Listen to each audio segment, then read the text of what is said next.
So it's like, when I said don't record that, Omar, and then you kept it into the podcast, and now our professional reputation is at stake? That's the type of surprises you like. Yeah, that's the type. Yeah, the type that sends you into that existential terror that we experienced from that movie. That's what I'm about. Mm-hmm. Yeah. Amen. Yeah. When I say surprises, really what I mean is I want to be terrified. Right. I thrive off fear, or I don't feel like I'm alive. Exactly. Yeah. Yeah. Love, affection. What is that? How? Biological mechanisms. That's for the masses of sheep that inhabit this world doing nothing with their lives. But not for the iron culture enthusiasts that are the serious lifters that really want to get to the nuts and bolts of what lifting means, because this is our life and our identity. Well said. You're like, that was a little extreme. We like to take the whole. I mean, your tone was extreme, but yes, I'm down. The words, bro.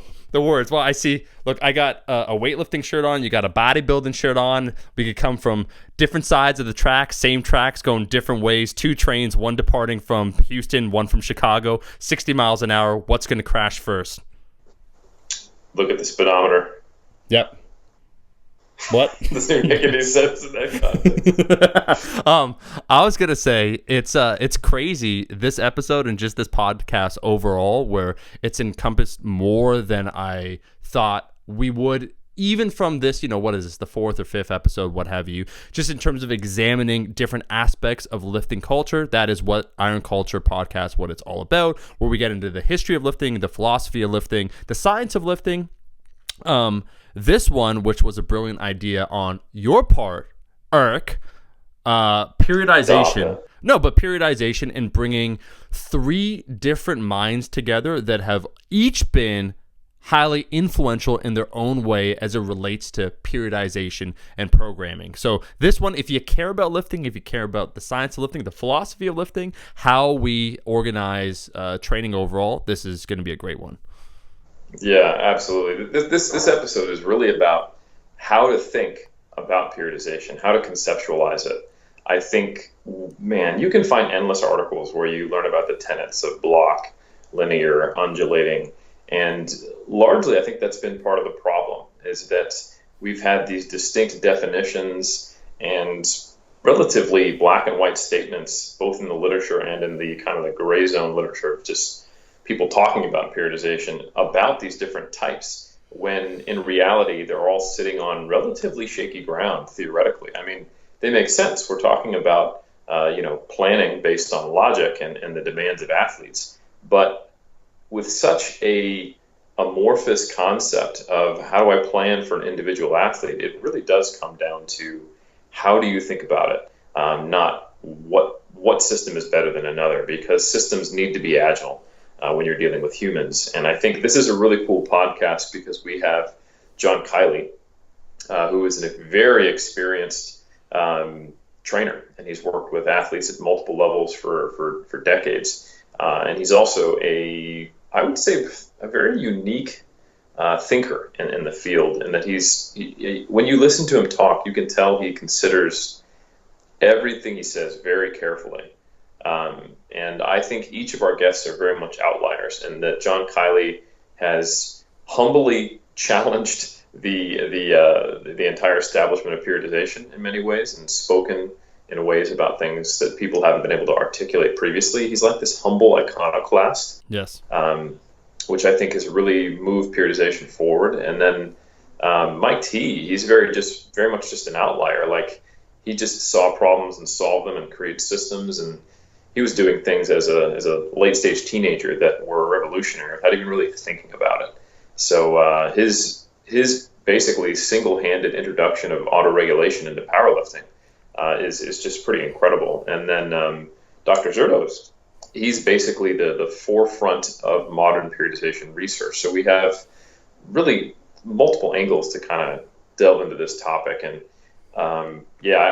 I would say, though, if you're listening and you're expecting to figure out the best way to write your DUP cycle, that's not what's going to happen here. You're going to learn a much better way to think about training planning and really what it means, and the realities of what happens to a body and an athlete over time, and how that relates to a coach and also your training plan.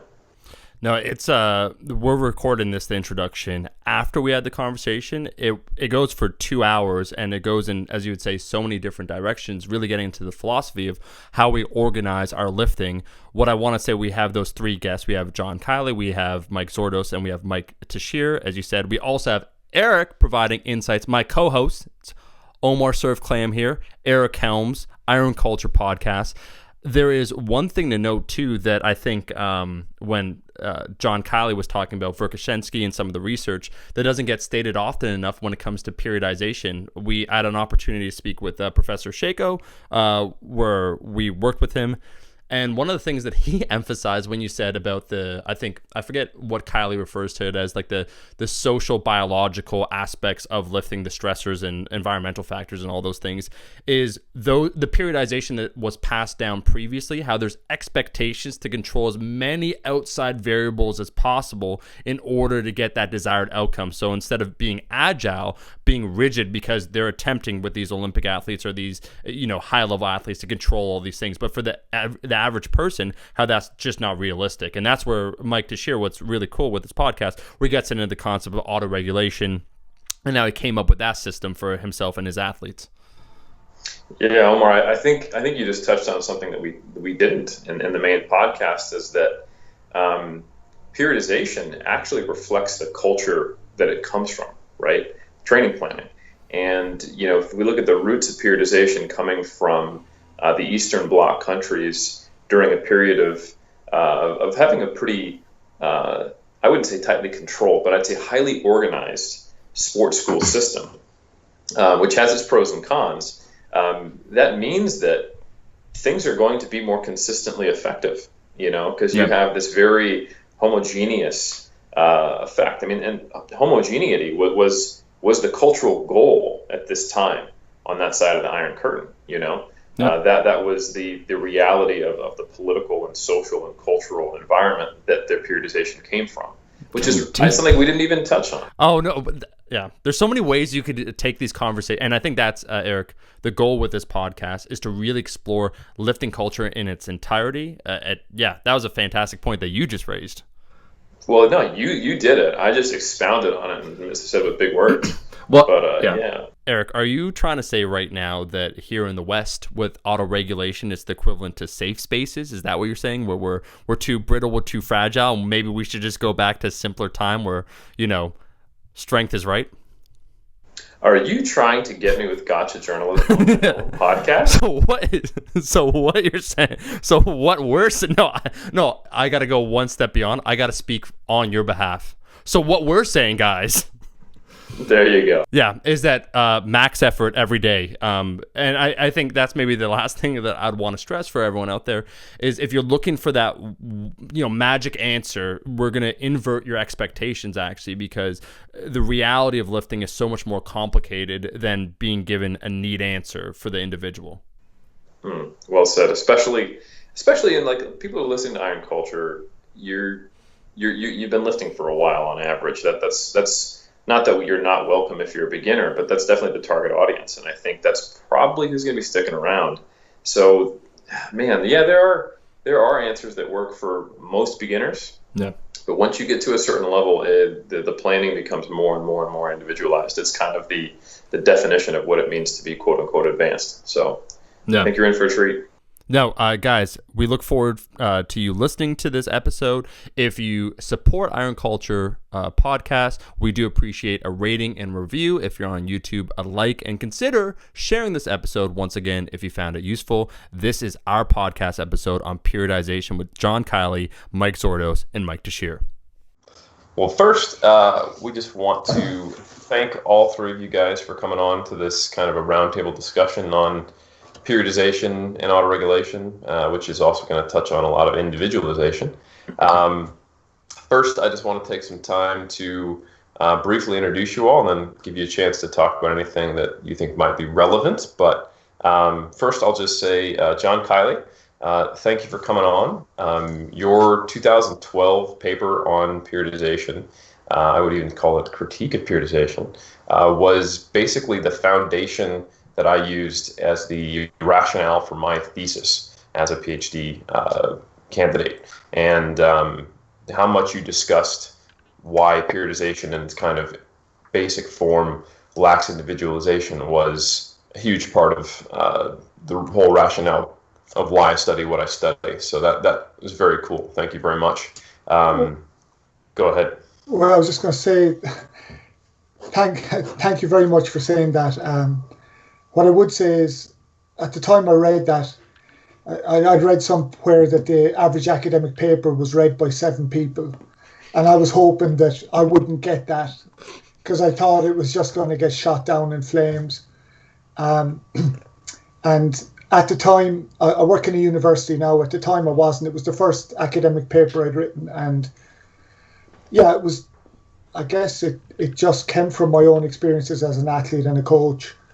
And I guess I added in the academic references and so on, because that's what you do to get published in an academic paper. But thank you. It is nice to hear that it had an effect on the ground. Oh, I think it absolutely did. I think it was the first time someone had really said what a lot of people were thinking and put it in a well-articulated way with solid rationale. And it definitely made some waves. I think it had a little bit of delayed effect in the powerlifting community, but it did definitely come into our arena, and everyone was like, yeah. That was kind of the collective online feeling, at least, that I got from it. Well, the one thing I'd say is that,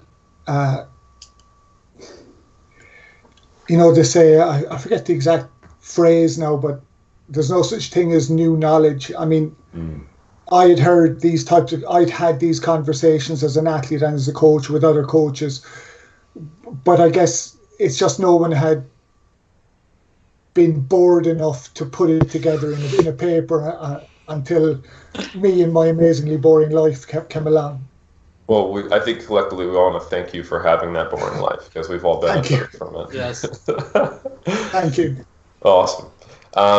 We also have Mike Toucher with us here, a power lifter with a lot of accolades in his own right, but in the more recent times probably at least as well known as a coach. I would even go as far to call you the godfather of autoregulation and powerlifting. And you are pretty well repeatedly helping already elite lifters become more elite. And you've produced a lot of champions, and you have, I would characterize it as a programming that is based on systematized individualization, which I think is a really, really cool thing.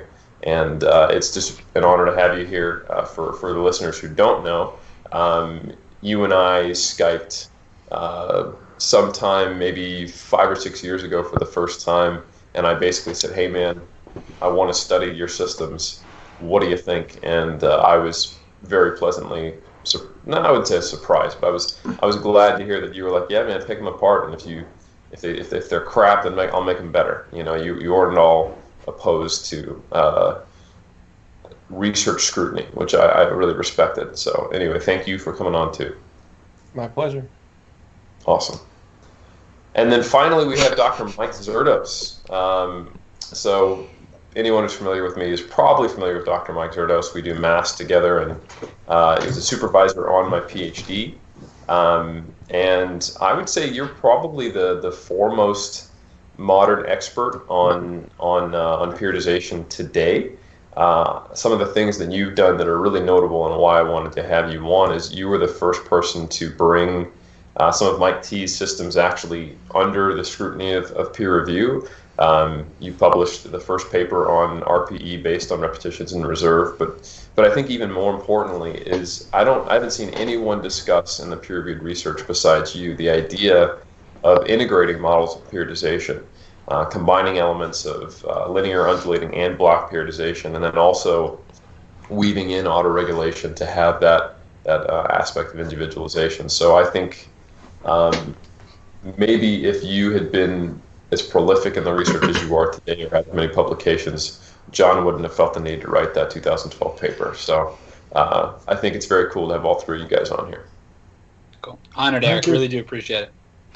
Yeah, and I think Yeah, before we get into the nitty gritty of periodization and autoregulation, I'd actually probably want to ask Mike Zourdos just for some basic definitions in terms of what is periodization, so the audience is on the same page as us moving forward when we delve into these more complex topics. Sure. So I think to answer your question, Omar, I can start with just kind of an overarching definition of periodization. This is not any type.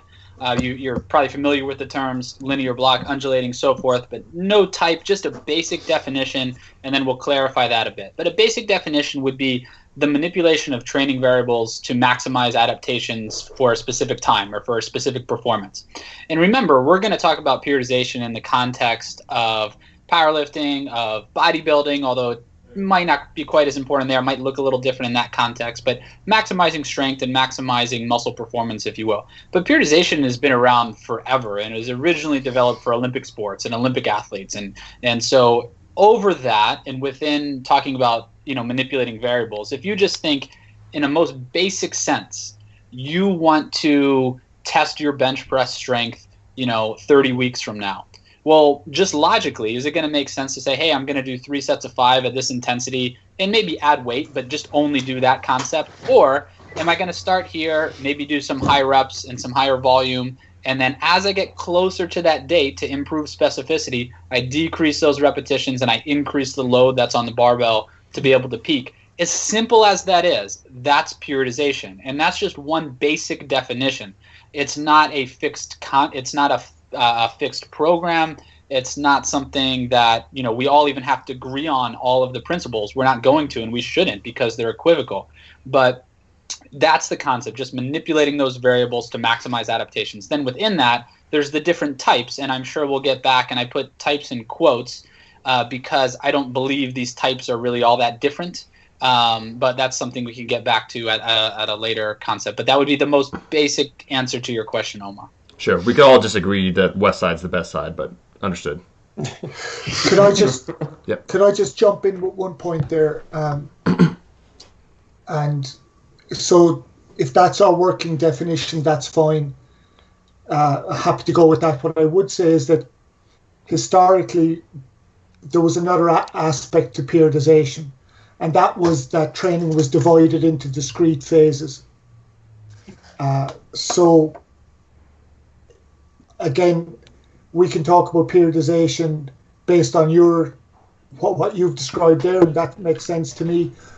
But when you do mention the word periodization to a lot of people, there's an automatic formula that pops into their head sometimes. That is, it's broken into discrete phases. Mm-hmm. Yeah, absolutely. Yeah, and well said. And the original, going all the way back to Philostratus, with these 10, 11 month, preparatory general periods, and then the 1 month fixed period. John is absolutely agree, right on the money. And then, there's been a lot of different iterations going to Matveyev and then, then to Stone and so forth, and how these things are divided up. And I think that there's some merit to all of them. And then I'm sure we would all have some disagreements and kind of some more new, and at least I know I would, some more new age descriptions of how those would go, kind of make those phases and so forth. I certainly don't abide by the way those were always written, but anytime things historically have progressed, right, everything serves its purpose. So even if something is, quote, outdated, or that's not how we would use it now, it still serves its purpose. It allowed us to learn from that to progress to where we are now with something. Yeah, I absolutely agree. I guess the only reason I pointed that out was that sometimes you use the word periodization to certain people in certain sports, and there's an assumption segregated phases or right. blocks. So yeah, so it was just to clarify that. Agreed. Perfect. Great point. Yep. Yeah, and I think that's something we'll come across a few times in this discussion, is that periodization means different things to different people, and it's interesting when you write an article about periodization, if you're not aware that you're going to have an S&C for soccer read it, or football, and you're also going to have an Olympic lifting coach read it, and also a rugby coach or a track and field coach, and they're all going to have a very different understanding of what that application might look like. So that's I think that's a good discussion point in and of itself. So yeah, I think I want to ask John, your 2012 paper. Like I said, that was the foundation for what I built the introduction of my PhD on, and that was because it argued that periodization often lacks individualization. Now that's kind of like my spin or my interpretation of it is what I saw as the key point. But what was your goal when you wrote that 2012 paper? Both what did you want to get across, and then what did you hope to see change in the sports science community? So the goal was pretty selfish, to be honest. Partly because I didn't think anyone would read it, but it was just the problem that I'd been. You know the story of the Emperor's New Clothes.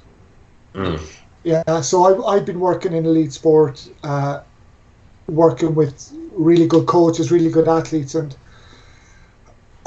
I couldn't understand when I looked at the background of periodization, and I read Matt Field's book, which is an incredibly hard to read book. It just seemed to be built on shifting sands. You know, it wasn't really, to my way of thinking, it didn't make logical sense. And as an athlete, you know, it just seemed clear to me that, you know, there's a lot of day-to-day variation going on here. There's a lot of things that are happening outside of the context of the specific session that surely should influence what we do in the session. And how can somebody tell me what training I'm going to need in 6 weeks anyway? That kind of doesn't seem to make sense to me either. So I guess it was all those things, and you know, I guess just being a nerd by nature, I read a lot about it. I talked to everyone I could. I pretty much stalked a couple of presenters around the world, you know, hiding in their hedges and their gardens, and you know, just trying to figure out, because I felt I was missing something. You know, I actually studied under Mike Stone. I did a master's under Mike Stone in Edinburgh, and I went there specifically because he seemed to clearly believe in periodization, and I just wanted him to explain it to me so I could become a follower as well. But that didn't happen. So, long story short, I wrote that paper to explain things to myself. It didn't take me 6 months. It probably took me around 10 years overall, you know. And then I'd never really published a paper before, so I just said I'd give it a shot, and people liked it. And I think people liked it because most people knew. It's just they hadn't seen it expressed in print. That was pretty much it. It resonated. So, yeah, so as regards the motivation was to explain it to myself. Very cool. So I guess I think it's interesting how a little bit of a personal journey got expressed, or even a personal understanding got expressed in the literature, which is cool. So if you didn't go into it with a hoping to have some kind of impact, I guess the question I would have is, now after the fact, observing that it has had an impact, do you think the impact it's had is what maybe you see as positive, or do you think people got it?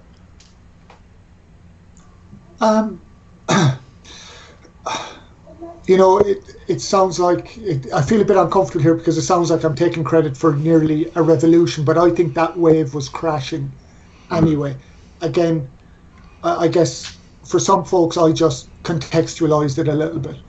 But as I said, I think that movement was coming anyway. And I think if you look back into history, if you look back closely enough, you'll see coaches back in the 50s, in the 40s who were intuitive, much more intuitive, really tuned into their athletes, adapted things on a pretty systematic basis. They didn't have our technology, they didn't have our scientific insights, but they were good, intuitive, critical thinking coaches.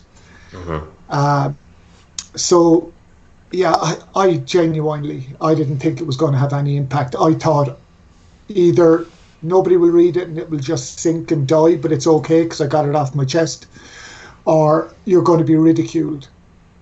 That was pretty much it. But I mean, I didn't care. It was an itch I had to scratch. Well, if I may interject here real quick, you mentioned like the wave already crashing. I think there's a lot to be said in a more general, maybe even philosophical sense for vocalizing a thing that a lot of people know deep down but can't quite express. Yeah. For being somebody who can articulate this thing that we all kind of know, but we ignore it because we can't say, like, we can't find the words for it, and so where do we go? We go with the thing that we can express. So, the whole industry goes in the direction of top-down planning, hardcore periodization models until, even if there is kind of this gnawing deep down that, something doesn't sit quite right, until there's a way to articulate it. So I think I totally understand not wanting to take credit for that type of movement, but I think there's a big value in forming those things into words. Well, again, this isn't a candid camera type job, is it? You're not setting me up here. Mike T will send you some alcohol after this, though. Excellent. I could do with it now, actually, if possible. Look, most of it came from just being embedded in competition, coaching, all the trials and tribulations that you and all your listeners probably go through. What the hell am I going to do to get better? How am I going to organize it? I really am motivated. I need a structure that enables me to do that, and then making 1,000 mistakes and wrecking your body, and then gradually, some by osmosis, some little bit of insight creeps into your brain. And then if you want to write a good paper, have a boring life and spend 10 years doing it. That's the recipe. John, I was going to say, for those, we're going to link in the description for the YouTube channel, both your 2012 and 2018 papers. Can you just set up the scene for 2012, or while you're writing this, what the prevailing notions were when it came to periodization, to catch our audience up to speed, and then what were some of your conclusions that challenged those notions? Well, I guess in our coaching culture, the overwhelming paradigm was one that we had translated from the old Soviet Union and their training structure. And when I talked to some of the old Soviet coaches, they weren't actually that rigid, but the way they wrote and the way they communicated gave us the impression that it was all about, you can future plan accurately. And, success is when you stick to your plan. And there's kind of a certain level of appeal to that. If I plan now and then I stick to it, I'm resolute and I'm relentless, and this makes me a good athlete. And I felt, and I came from, I came from combat sports, so it was a relatively macho type environment, and it was all about just do it. And I guess it was a reaction against all that. And I thought, well, how does this make sense? How does repeatedly breaking yourself through injury, and how does training hard for 3 weeks and then training easy for 1 week, how is that transposable regardless of what training capacity I'm trying to develop? So I mean, I'm not sure if I've gone slightly off topic. As regards the prevailing paradigm at the time, Matveyev's work had percolated into our consciousness. In 1980, there was an English translation of his book Fundamentals of Sports Training. Now, I don't know what it reads like in the original Russian, but the English translation is like he was on acid writing. It is just, you can take any meaning you want from that book. It is, it's practically incomprehensible. Not saying it's his fault, but that's the way it reads to us. but yet people were reading this and taking firm messages from it and holding it up as the way, the truth, and the light.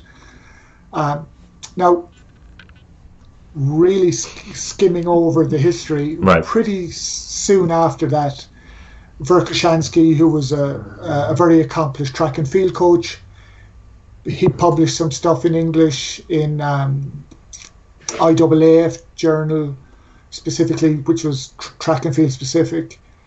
And I think the backstory that I got is him and Matveev used to be close, but they had a bit of a split, and then they had a little bit of a turf war.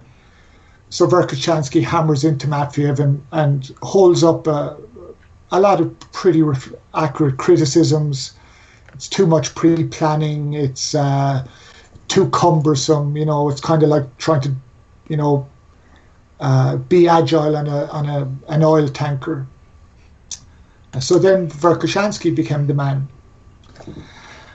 And a couple of other people raised their heads. And then in around 2008, 9, 10, Vladimir Isurin, who's another ex-Soviet academic / coach, he formalized Bondarchuk's block periodization method. And he started publishing in that. So from an academic perspective, that was the family tree. It was Matveev, Verkhoshansky, and then Isurin. And Isurin was the guy he was the first guy to publish in a very high-level academic journal. So you all know the kind of the basic fundamentals of block periodization structure. Yes, it's you focus on a very limited number of capacities. You hit them hard, and then you change focus, pretty much in a very rough way. So that was the background. Now, I guess the thing that characterized all of those models was, I don't know if you ever saw the film Monty Python's Life of Brian. Yes. I'm assuming you did. Yeah, I'm assuming you did. So I don't know if you remember the scene, but follow the gourd, follow the shoe. Where everyone there's this one message, we need to plan, and then everyone is coming up with their own little follow me. This is the correct doctrine. So to me, it seemed like it was all one man, one message, and it was all, Matveev sets it up, Matveev dies, Verkhoshansky hammers Matveev, discredits his work in a pretty aggressive way. Verkhoshansky dies, Isurin comes in and kind of disses both of them and says, they were both wrong, this is my way. And it just seemed to be that they were more selling personal products than trying to get to the heart of the matter. At least that's the way it seemed to me.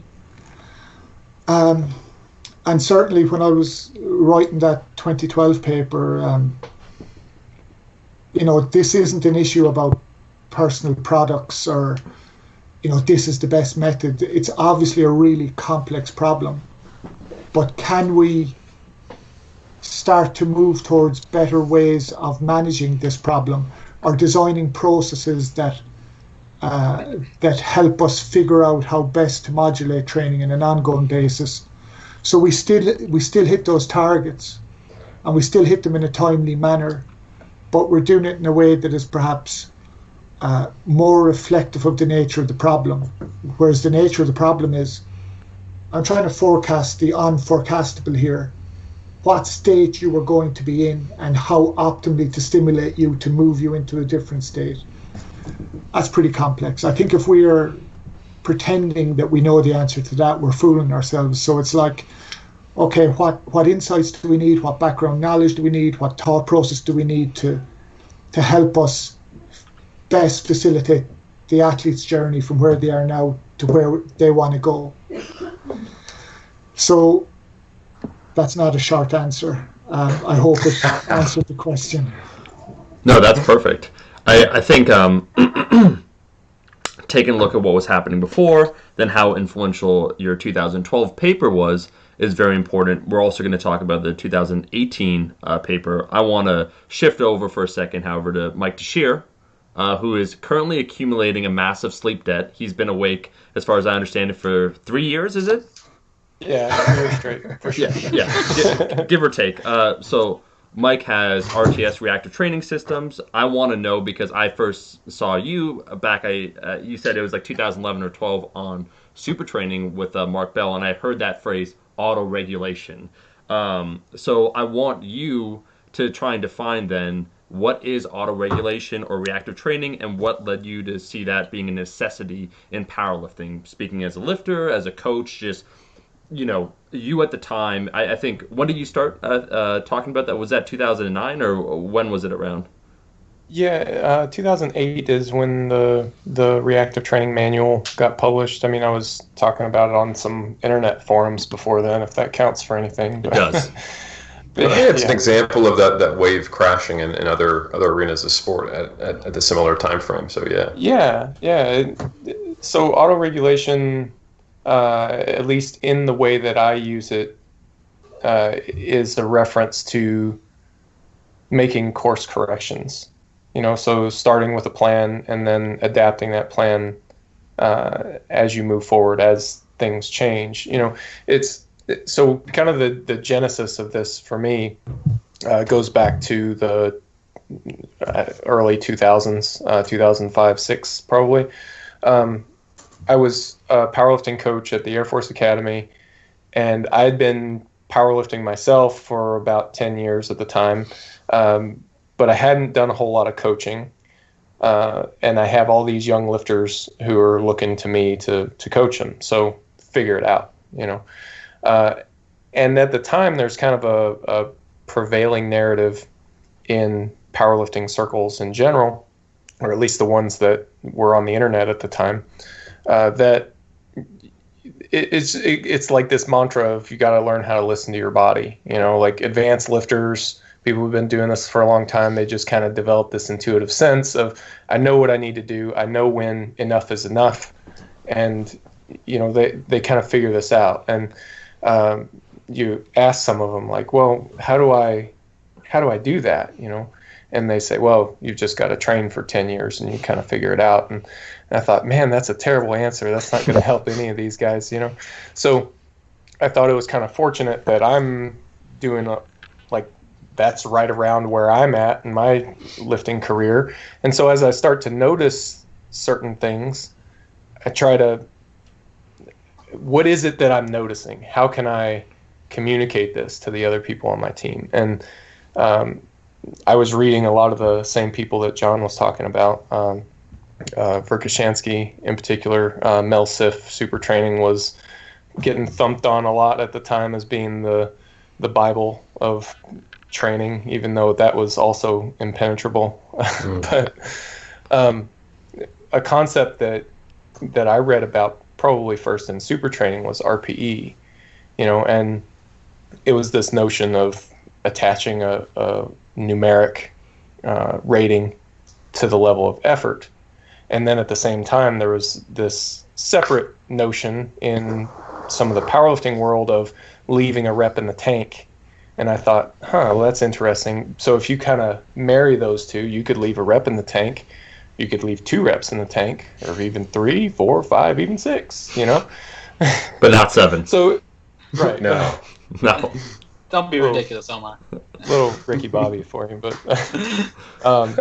if you just kind of extrapolate this idea a little bit, you get RPE, and I start to apply that, and it kind of grew out from there. But it's this idea of adapting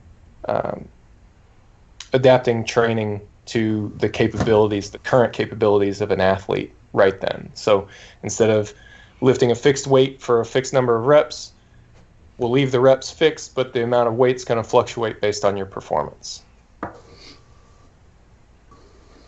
Love it. So, Mike, I think it's really, this is interesting that this is something that kind of just came out of your need to solve a problem. Like, I don't know how these high level people are figuring this out. Can we do it faster? And it kind of seems like that's the way most coaches attempt to solve problems. I think you did better than most. It's this ad hoc response to the real world problems you see in the quote unquote trenches. Shifting to you, Dr. Z, that's not the way we typically address things in academic research. No.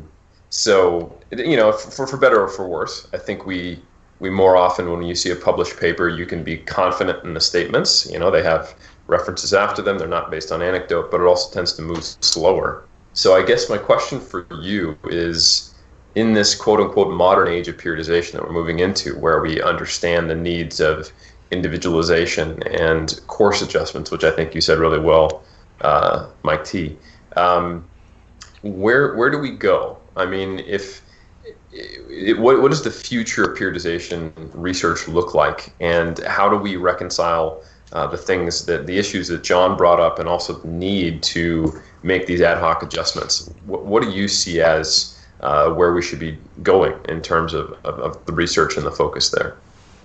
Okay, so it's a big question, as you know. So I'll do my best to forecast the future here.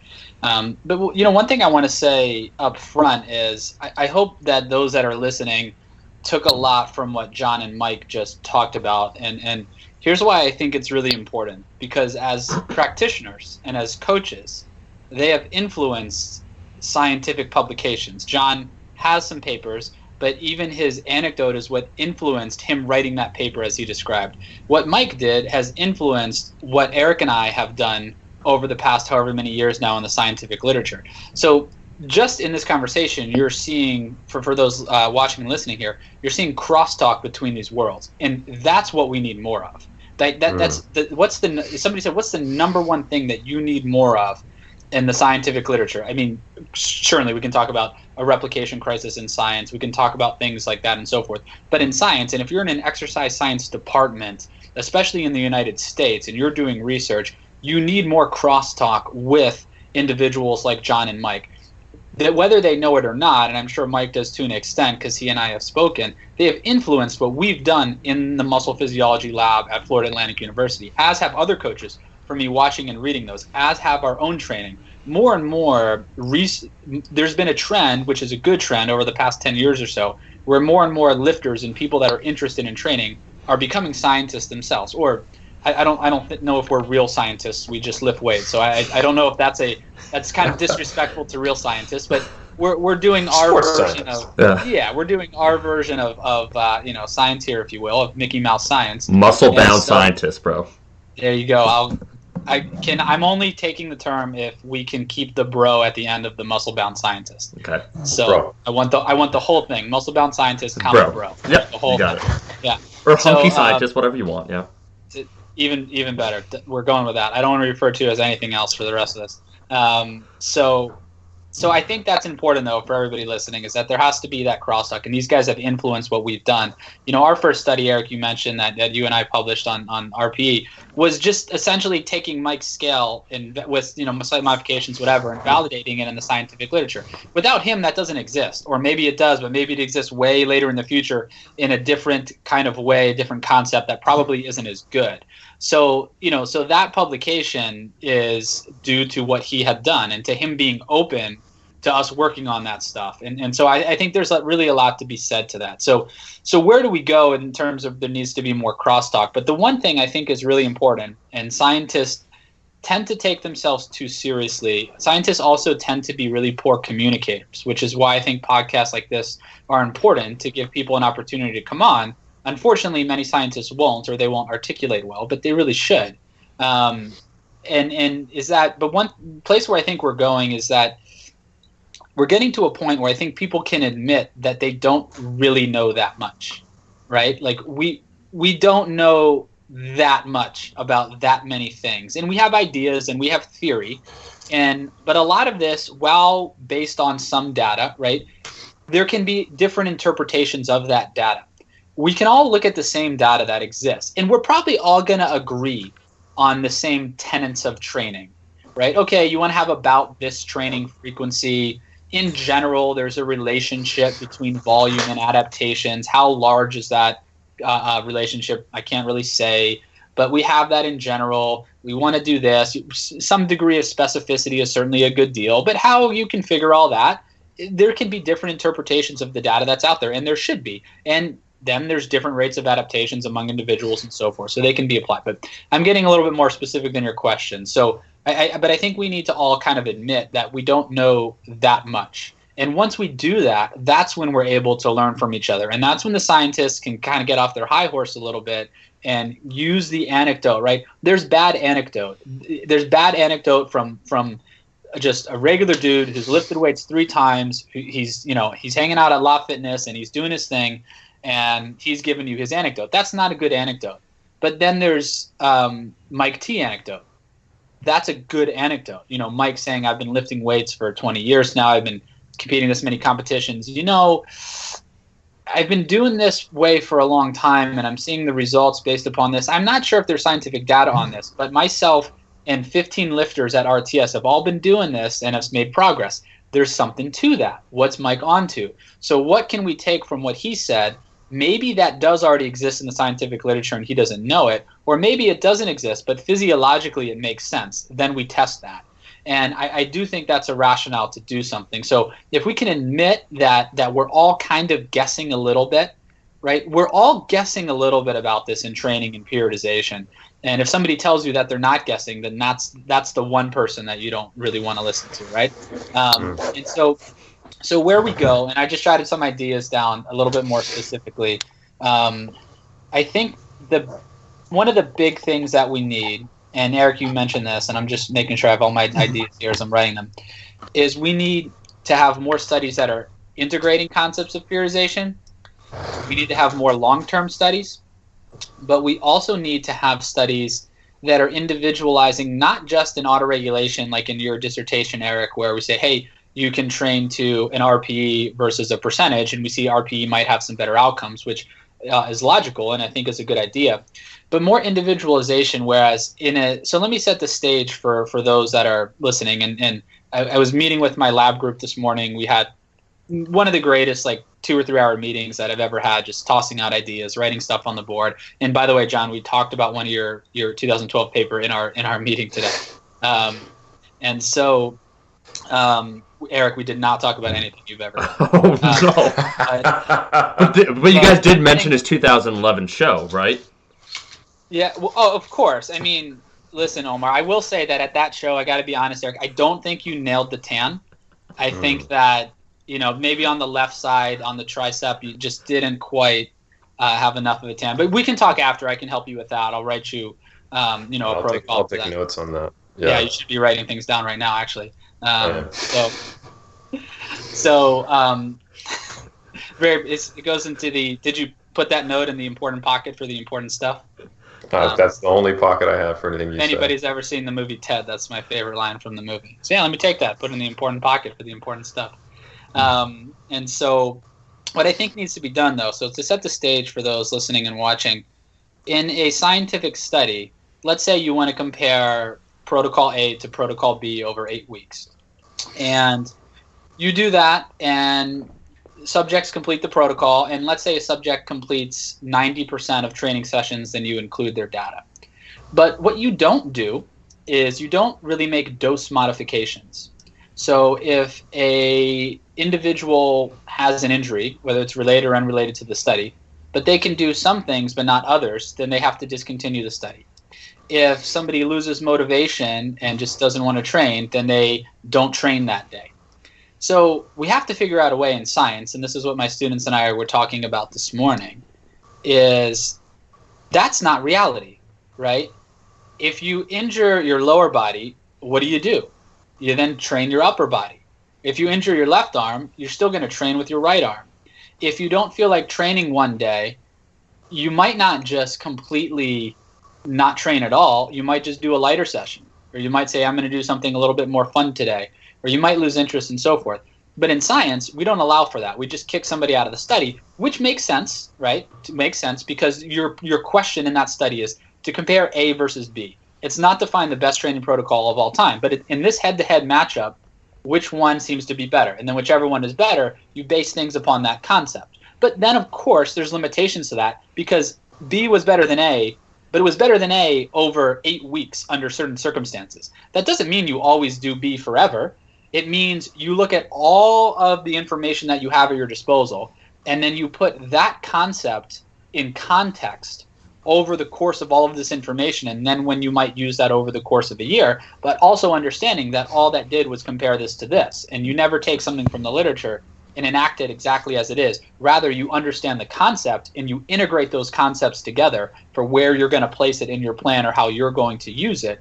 And that's where I think scientists fail, is while there's resistance from the practical realm to use science too, I think the job lies with the scientists, because the scientists are the ones that know that information, and somebody in practice doesn't have access to scientific papers, or they can't understand them, or they're written in a way that's not approachable. So scientists need to be better at communicating those ideas. And I think most scientists understand the conceptual point. Some don't, but I think most do, but they don't try to articulate that. Their goal is to publish the paper rather than to help somebody. And if your goal is to help people, papers are going to come, right? You're going to publish enough papers for your career as long as you are working hard and doing things the right way. So that shouldn't be the goal by doing that. So, but I think we need to figure out a way where instead of saying, oh, this person has this, they're done, they're out of the study, we figure out how we can do a dose modification for them. And then we're able to see, because that's ecological validity, that's reality. How many times do you set up a 12-week training block, everything is perfect? Perfect, killed it, increased 2.5 kilos every single session, no problems. Never happens. Never happens. So you have to be able to work things in addition to using velocity-based training or RPE-based training to be able to auto-regulate on a daily basis. So if we admit that we don't know that much, we're open to ideas from others. If we can somehow figure out a way to carry out long-term studies, which is impractical and it's something that we've had a hard time doing, but you can do it if you're at a point in your career as a scientist where you say, hey, I don't have to worry about publishing this and this and this. You have other smaller projects for students as a thesis, and then you can just carry out studies for a couple of years saying, I know it's going to be a couple of years till I publish this. But if something is, think about it, if to give you an example of why we need long-term studies, and my students and I were talking about this again today, we're looking at the various projects, and somebody say, hey, what's the best, general question, what's the best way to get your squat stronger? I'd say, well, I don't have enough information to answer that question. What time frame are you talking about? I'd say a month. I'd say, are you a trained lifter? Yeah, I've been trained for 5 years. Go max every day. Go max every day. Okay, well, what's the best way to get your squat stronger over the course of 3 years? Should I max every day? No. I don't believe so. I think that you should probably use an integrated model of periodization, as we can talk about an outline, with all of these components of individualization where you have to think on the fly. And then maybe maxing every day might be one mesocycle within that last 30 days at some point. So we have to be able to carry out long-term studies, because if you see something in 30 days, that doesn't mean it's the right strategy over time. So admit that we don't know anything, carry out long-term studies, have this crosstalk where we are talking with practitioners and seeing what they need, right? What problems, if you talk to a team, a collegiate team or a professional team, right, and you just give them a basic talk on like velocity-based training or RPE-based training, that's cool, but you want to know what problems do they have, right? What problems do you have? Or you're coaching a lot of powerlifters. Oh, you want to do this? Yeah, but I only have 45 minutes to train 20 people. Okay, well, now we have to change things a little bit. So all of those things, and then understanding that you get concepts and then you integrate those concepts. And all that stuff will make for better research in the long term. That's not easy. There's a lot there. But in the future of this, that's where we need to go. But we got to start with a step of, hey, how much do you know about this? Are you an expert? Not really. Got some thoughts on it, but, all of us together might make an expert, but, we all have to admit that we don't know that much. And I think that's the start. Could I jump in there? Absolutely. I was intimidated, John, by your look. Mike was talking. I could tell everyone that talks, you're just analyzing and you're critiquing. And I saw at some points like your eyes were closed, where you're like, and then I saw you write down some notes. I'm like, oh shit.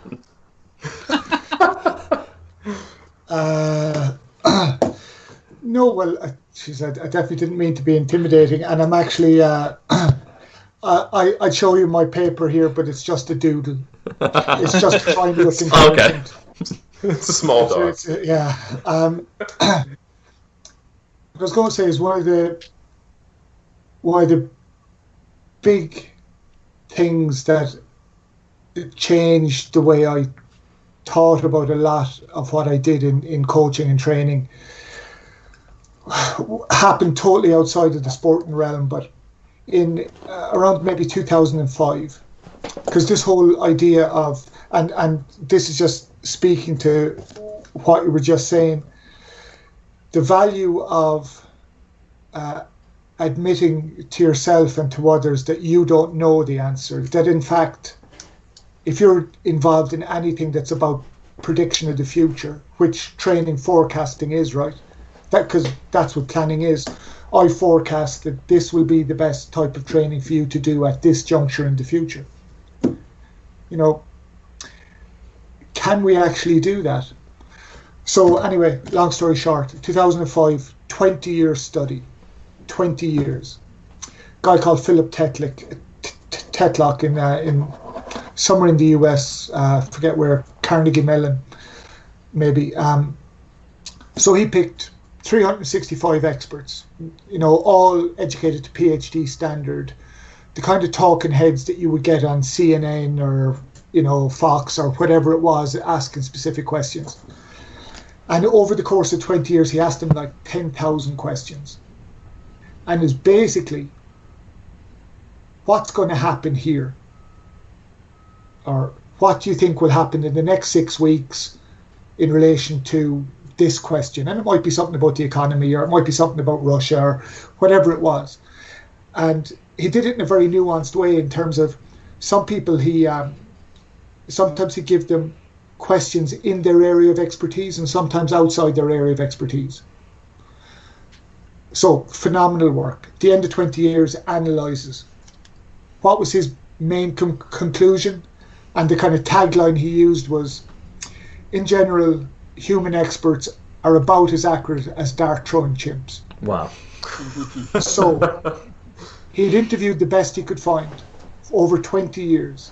He had very nuanced ways of scoring whether they were accurate or not. And he came up with, no, not so much. Then he analysed the results further.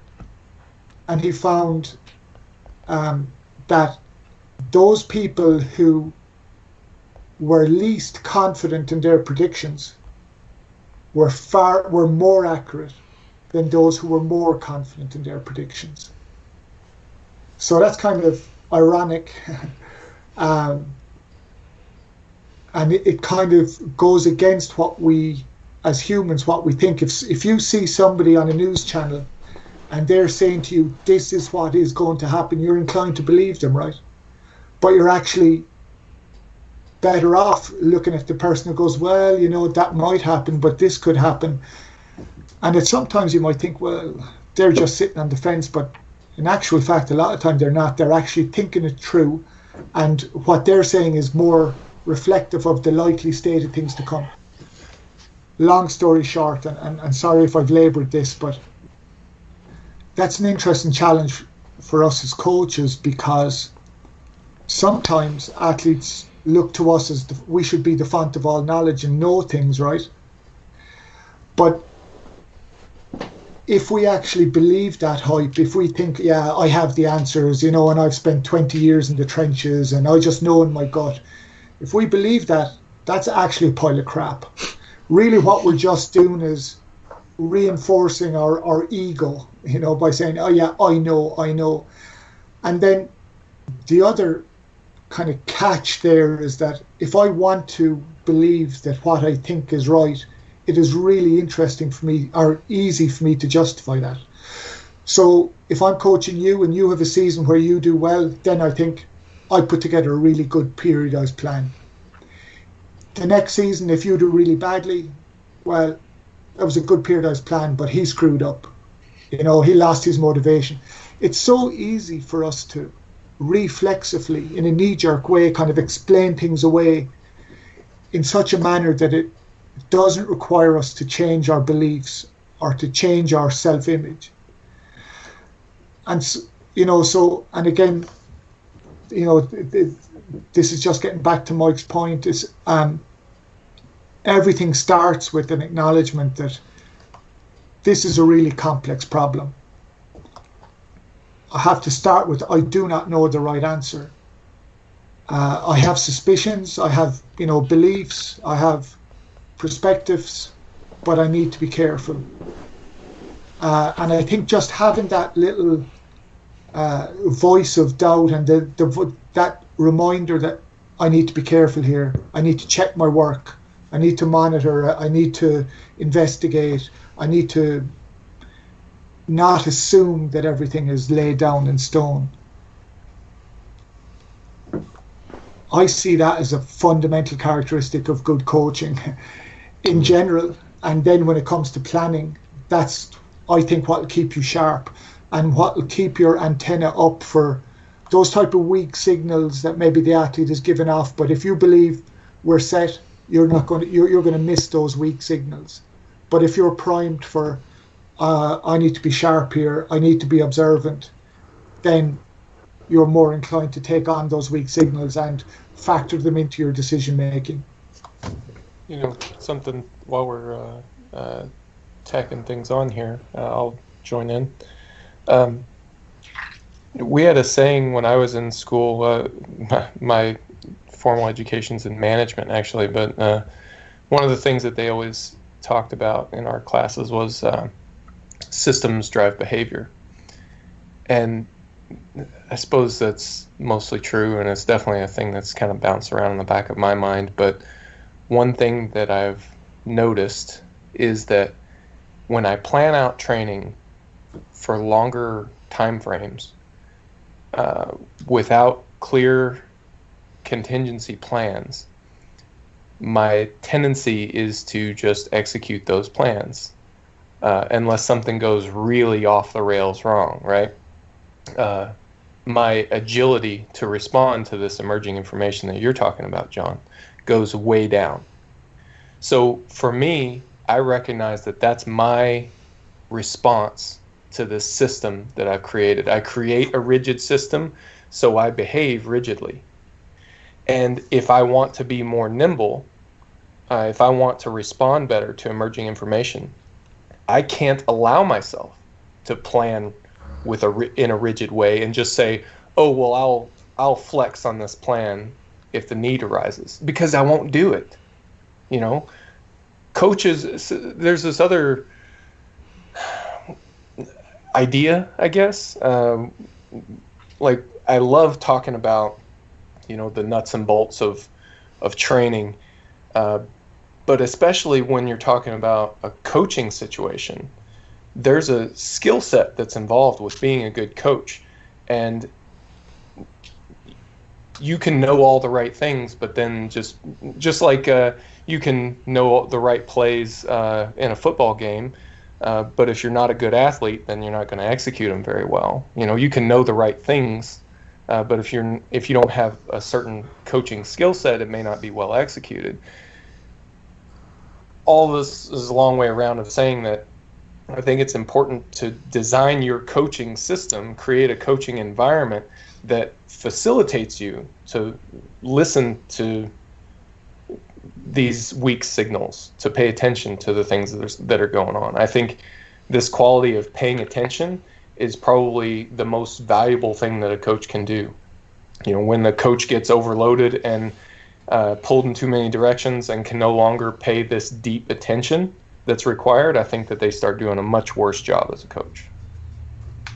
Yeah, I think I fully agree with both you guys. And while you were both talking, I wrote a few things down as well. And one other thing, just to kind of piggyback on both of those, that I think for either a coach or an athlete, and I would challenge everybody when they listen to this podcast and others, and they consume information that might give them insight on how to construct a training program, since we're talking about periodization and autoregulation. For example, if I were to give you basic information, hey, what do you think about training? I'd say, I think it's a good idea to probably set things up where repetitions alter within a week, and you have a frequency of at least twice a week on a lift, and that's undulating programming, but over time those reps still decrease, and as you're approaching competition, and intensity increases, and that's still kind of a gradual trends of periodization, if you will.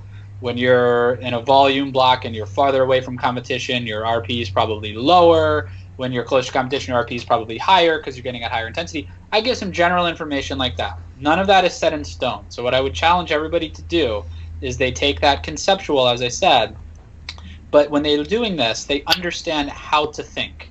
And you're not necessarily learning facts, and you're consuming this information, but you're saying, all right, Helms got to this conclusion by reading this and thinking this way. I understand how he got there. I get that. I don't agree with him, but I get how he got there. My interpretation of it is this way when I put things together. And it doesn't mean that you're right or Helms is right in that situation or whatever, but as long as you both have that interpretation of the data and you're seeing the concept, then I think you're teaching yourself to get to the right place. So unfortunately, if you were to ask 20 questions in my scientific field to me right now and I answer them, I don't know, 5-10%, maybe more of the answers would be wrong in a few years, even if they're, quote, right now. Right? They're going to be wrong. So if you understand how to think and you're open that you're wrong and that you can be wrong, then you're going to understand things from that conceptual perspective. So when everybody's consuming this and everybody wants to say, hey, I have this information on how to put together a program, just tell me what to do. Tell me what numbers to put down on the paper. And you can get a coach to do that and so forth. But if you want to learn how to do it, you have to understand how to think. And so, when I'm teaching my students and my grad students, I tell them every semester, you should come out of this class reasonably disagreeing with me on at least one thing this semester. If we don't disagree on something, then I did a really poor job. You're graduate students. Our knowledge base isn't much different. I'm just here to present this, and then we learn how to think and we challenge each other. So if you can understand how to think, and I know I'm reiterating that, then you can take these concepts that you're consuming as a lifter or as a coach to help your athletes, and then you can understand that this plan, it might be based on the same template as Mike T or myself or as John, but it might actually look quite different when you put it down, and that's their interpretation. Your interpretation can't come from nothing. Don't get me wrong. You can be wrong, right? There is a wrong thing to do, right? You can be wrong, but if you understand how to think, so that's just what I would challenge everybody to do when they're going through that. Am I open? Am I understanding how I can think and move forward in this? And that's really, if you're in formal education, that should be the goal, is to understand how to think and get better at that. But I think in all of us here that are consuming this, we can do it. So I very much hope that makes sense to everybody listening, because I do think that is way more valuable than learning a factoid, if you will, about programming or periodization, which, by the way, there really aren't any. You're probably going to be wrong at some point. So there's my thoughts on that. So if you were coming here looking for somebody to tell you exactly how to train, you're probably disappointed. But if you're come here looking for some philosophical information that can help you when you now go read some information to interpret it better and move forward better, then you're in the right place. I mean, I heard you say squat every day, so I don't max out. Like I have something practical to take away, Mike. It's going to apply under any circumstance, so I'm good to go. Omar, are you in fact squatting every day right now? I mean, I am leaving this conversation right here to load up 600 pounds. I've never squatted that before in my life, but what I kind of interpreted from what you said is that it's more about how you feel than the information.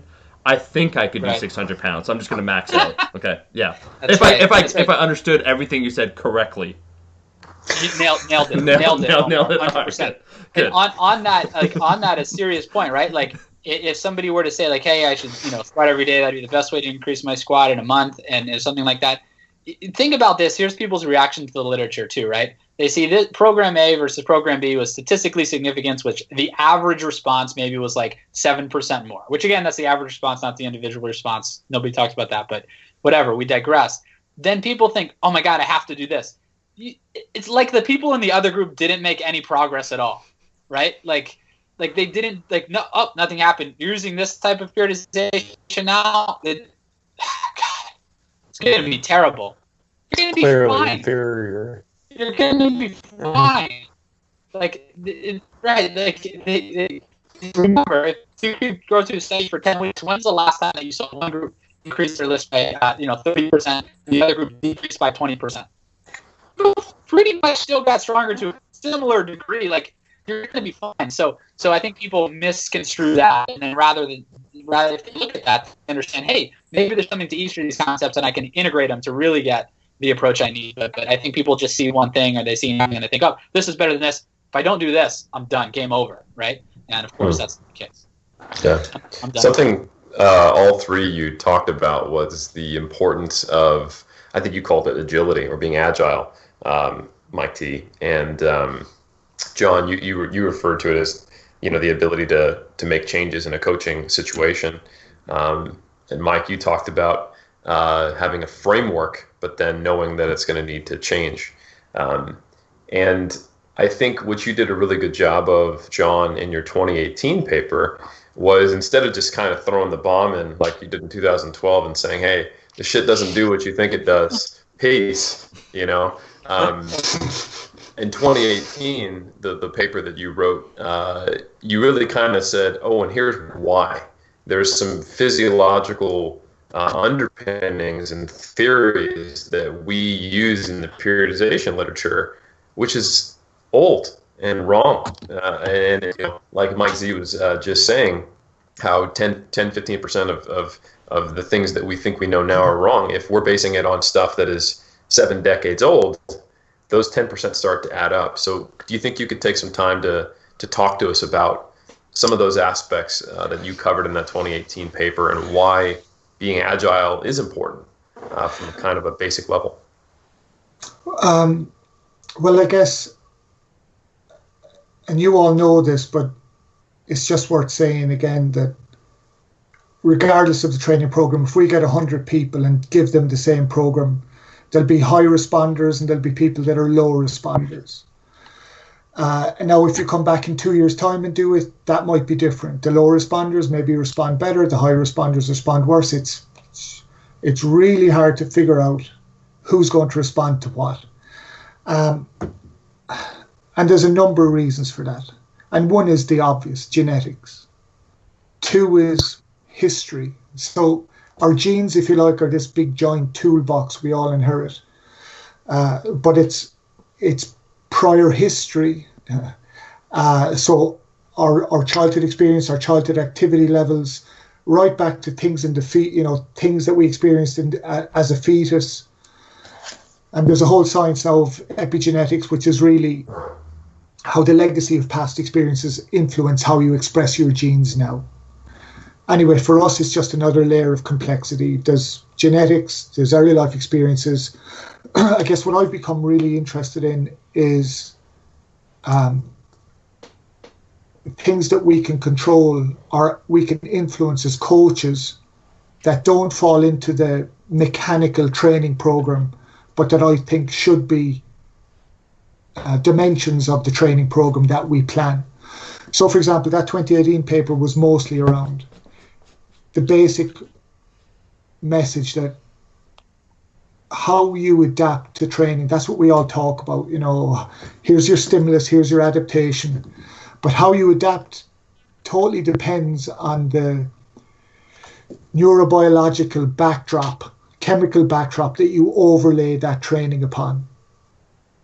So, just to clarify what I mean, every day, let's do a thought experiment. So it's me and it's my genetically engineered identical twin, the exact same history. We just diverge now and we go to the gym. And I get a phone call from my partner, baby is sick, blah, blah, blah. I get stressed out. My identical, genetically engineered twin, he's pretty calm, he's pretty mellow. Maybe he gets some good news on the phone. We go and train. Our background state is going to influence how well we respond to that training. And it's kind of like one of these Emperor's New Clothes moments. It's like, okay, that makes sense. If I'm overlaying the stimulus on a different biochemical backdrop, yeah, of course, the biological adaptations will be different. But again, it's just not something we've ever really talked about. I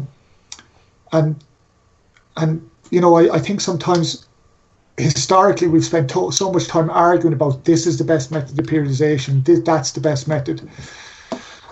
And recently I've started to think, well, actually, the method that you believe in is the best method. If you believe and you buy in and you are emotionally invested in a particular method, and you do not believe in the method that the coach is implementing or enforcing on you, that's not a good scenario. You are better off doing something that might not be what we might consider technically or mechanically the best. But if you believe and you buy in, you're going to respond better, or at least a dimension of your response is going to be heightened compared to something that you don't believe in. Now, I'm kind of saying quite a mouthful there. And I think of it in terms of two basic things. So stress. Stress will screw with your biochemistry. So by extension, it will screw with your training adaptation. It will erode the training gains you should have got, or it will amplify the training gains that you could get, depending on how you set up that chemistry. Okay, so how do I set up that chemistry? Well, for example, it could be as simple as, and I've started to think about this in terms of processes. So I have a gym session at 2. Okay, let's say off the top of my head, 12:30, I switch off all my devices. So nobody can get through to me with anything that's going to throw me a curveball. I need to get my head in the game. So maybe I look at my training journal, reflect on the goals for this session. How is what I'm going to do in the next couple of hours going to help move me towards where I want to be in the long term? Okay, so I have context there. Next thing I do is just check in and go, hey, am I a bit freaked out because of that thing that happened this morning? I got stuck in traffic, yada, yada, yada. Yes, okay, I need to take some time. And that time could be whatever you need to, I think of it as resetting to zero. So I'm stressed out, I'm thinking about this thing. I need to park that. And it could be whatever you want. You know, it could be, if you're a meditator type person, you could do some mindfulness. If you want to go for a walk in the fresh air with the dog, whatever you need to reset. Or it could just be, I'm just going to sit down and just mellow out for 10 minutes before I train. Then you decide, okay, but so I just don't want to rock up a train and just mellow. I need to get myself into the right place to optimally execute this training session. What's the nature of the session? Is it a hardcore takeout high intensity session? Okay, well then I need to be a little bit up. What's my process for getting revved up to the right extent? And again, that's kind of based on the coach's knowledge of the athlete and discussion with the athlete, and you figure out, here's what we do. And maybe it's, I don't know, a couple of coffees, you listen to certain music, you have a little mantra, whatever it might be. But it's all about, I guess, for us as coaches being aware, and then for athletes to take responsibility that training isn't just what happens between warm-up set to last set. It's how I best manipulate my attention, my background neurobiological chemistry, my stress levels. All of those things, how I manipulate those are fundamental to how I respond to the training stimulus. So I need to take charge of that in some way. Now, there's one other thing I throw into that. It's something I've become really interested in the past few years. So you all know, obviously, what the placebo effect is. Now, it's pretty phenomenal when you dig into the research. So the placebo effect isn't some kind of mental thing, or it's not just for people who are very suggestible. It is a real life, actual, measurable chemical change in the chemical environment in your brain, instigated by either a change in the information or a change in your environment or a change in how you think about something. So placebo effects are driven by, and the list is growing, but one thing is opioids. in the brain. So endogenous opioids, if you tell me something that is encouraging to me, that gives me more faith, more belief, I get an opioid release. I feel better. My mood changes. My subjective assessment of my fatigue, all these things change. I can execute a better training session, or I can feel less pain, or I feel less fatigued. Now, there's a number of other systems in the brain that have also been proven to, with suggestion or environmental messaging that might be so subtle as to not register in our conscious brain. But all these things, again, they change our neurochemistry, and that drives downstream biological changes that makes us either better able to execute and adapt or worse able to execute and adapt. So again, you know, and we're talking about periodization here. So if we bring that back to periodization context, like a lot of the time over the past couple of years, I've thought maybe the plan doesn't matter. It's maybe how I sell the plan, maybe how I nurture belief in the athlete. Not baseless bullshit belief, but here's the logic. Do you buy into this logic? Yeah, you do. Any questions? Because it's your plan, you have to execute it, you question it.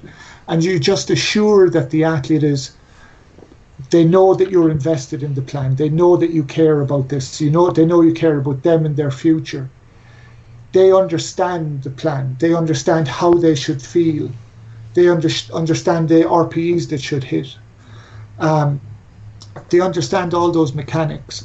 And that understanding fosters a coach has my back. Coach has thought about this. I trust the coach. And all of those things, I think, we never talk about, but they're as important as what your rep range is, without question, if not more. And certainly over the long term, I'd argue they're a fundamental part of how you will develop, but yet we don't think about it. Last thing I'd say, because I know I'm going on here a bit, a lot of the messages we take on that influence this neurochemistry that again drives the downstream biological changes are so subtle as to be not really registered consciously. They could be environmental things, the way the gym is set up. It could be a motivated slogan. It could be a ritual that you have as a coach. Every time the athlete walks in, you ask them the same 2 or 3 quick questions, and in your head it's, I'm going through my checklist. But to the athlete, it's we've slotted into our routine. This is my ritual. This is my routine to get myself in the right place, to execute in this way. And I guess one of the things with stress management is the best, as an overall general tactic to avoid stress, you have a routine or a ritual that you can just dial into that is habituated and you have faith and trust in. So I think if we as coaches can develop those type of rituals with the athlete doesn't need to overtly understand it or know about it, but we need to engineer it in a way that there is consistency here. If the athlete comes, and it means that we have to be consistent. I can't be up and down in my moods. I could have all kinds of crap going on in my life, but I need to take care to get myself in the right zone to present to the athlete in a consistent, stable, positive way.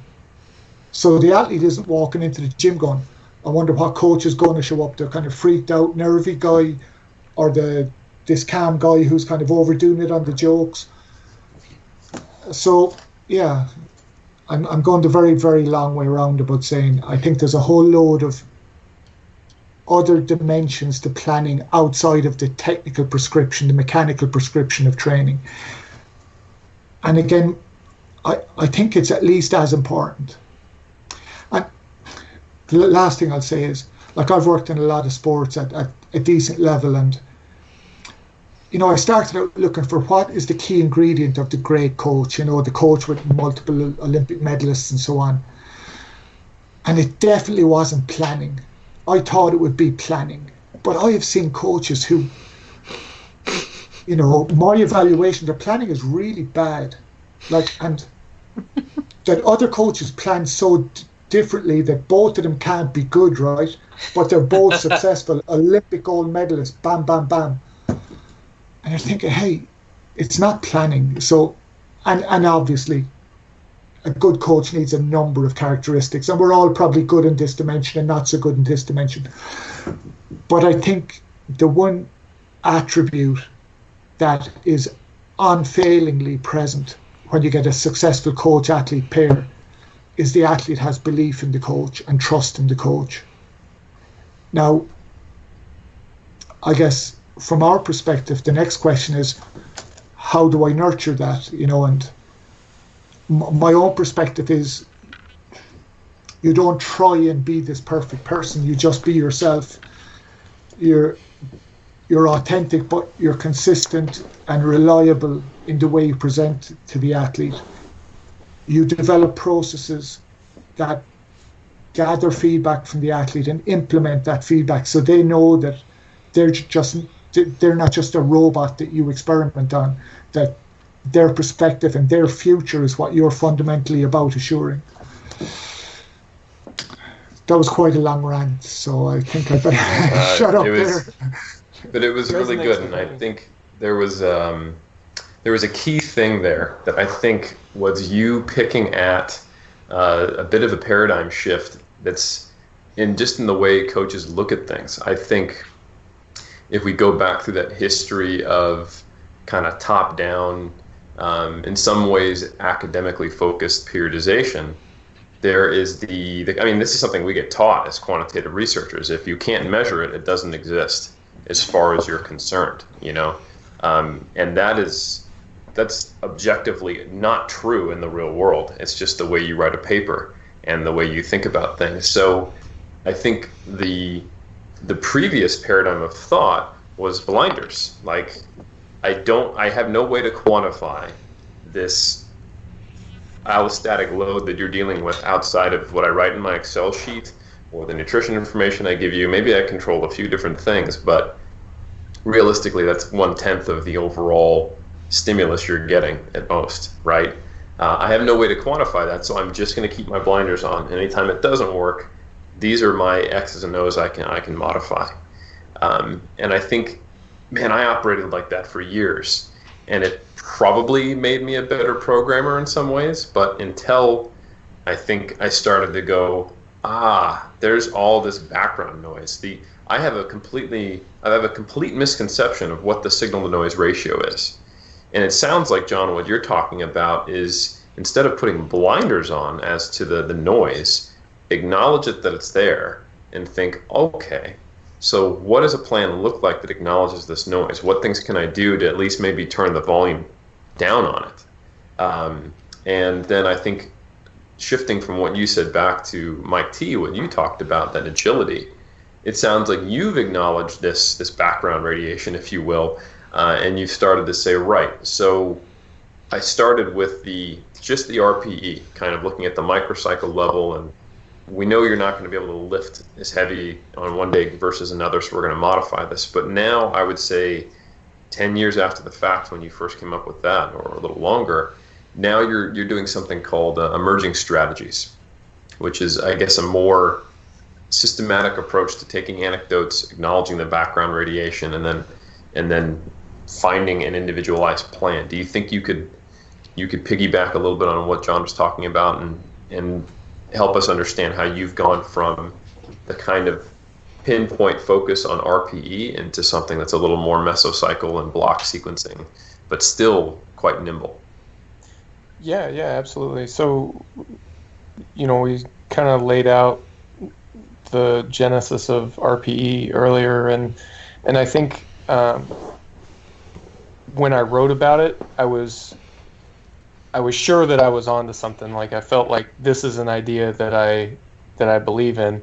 And then we get to the more medium and long-term planning, and it's like, I don't know that I have a lot to say in this, so I kind of go along with the prevailing thought. And I think that's fine to do at that stage of my career. You can't answer everything all at once. But, as time goes on, it's like, well, if I can individualize the load on a session per session basis, and this is more or less the system that I use to do that, can I do something similar? And it's kind of it dovetails with this notion, in powerlifting circles, I would see guys who were training in a West Side style to shift to a Shako program, or from a linear periodization program to a West Side program, or just all permutations. And they would change it and they would get better. And it didn't matter which direction the change came in. They changed the program and they would get better. And I thought, at the time, maybe it's not the program as much as it's the change in the stimulus, and I think we would have to now acknowledge with that, the belief that motivates that change needs to be acknowledged as well. But anyway, this individualized response to different styles of training, some people just tend to respond better to one thing versus another. How can you figure that out? So it's somewhat applying a scientific-like process to a n=1, I think. So you start out, if we acknowledge that humans are these incredibly complex systems, I think it's kind of a wrong direction to go in to meet that complexity with even more complex programming. I think the way to figure out the puzzle, so to speak, is to simplify the input stimulus as much as you can, so that you can start to figure out what the relationship is with the output. The way that, try to put it in practical terms, the way that I do that now is I give a certain microcycle of training and we'll repeat that stimulus for as long as they're responding to it. And as long as the results are getting better, then we continue with it. If the results trend down for a long enough period of time, we say, okay, enough's enough. Maybe we'll change things up, go a different direction. And over time, we start to paint a picture of what does this athlete respond best to.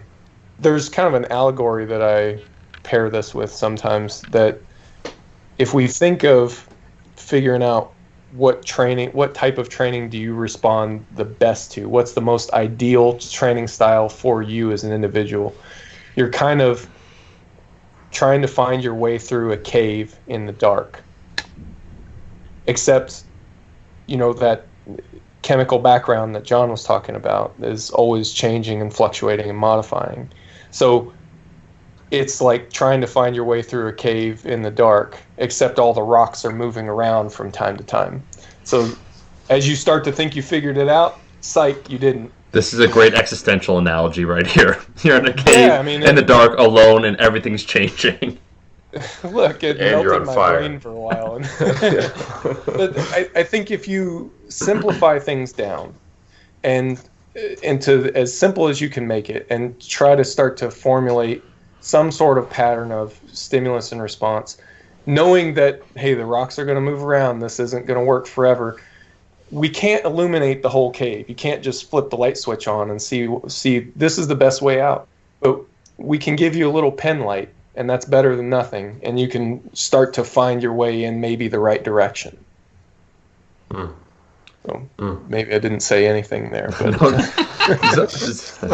I think you did, and I think one of the attractions to periodization was where we're all lost in that cave, and that's the truth. And periodization gave us a map. It wasn't actually a map of the territory, but that didn't matter because we just wanted the security of a map.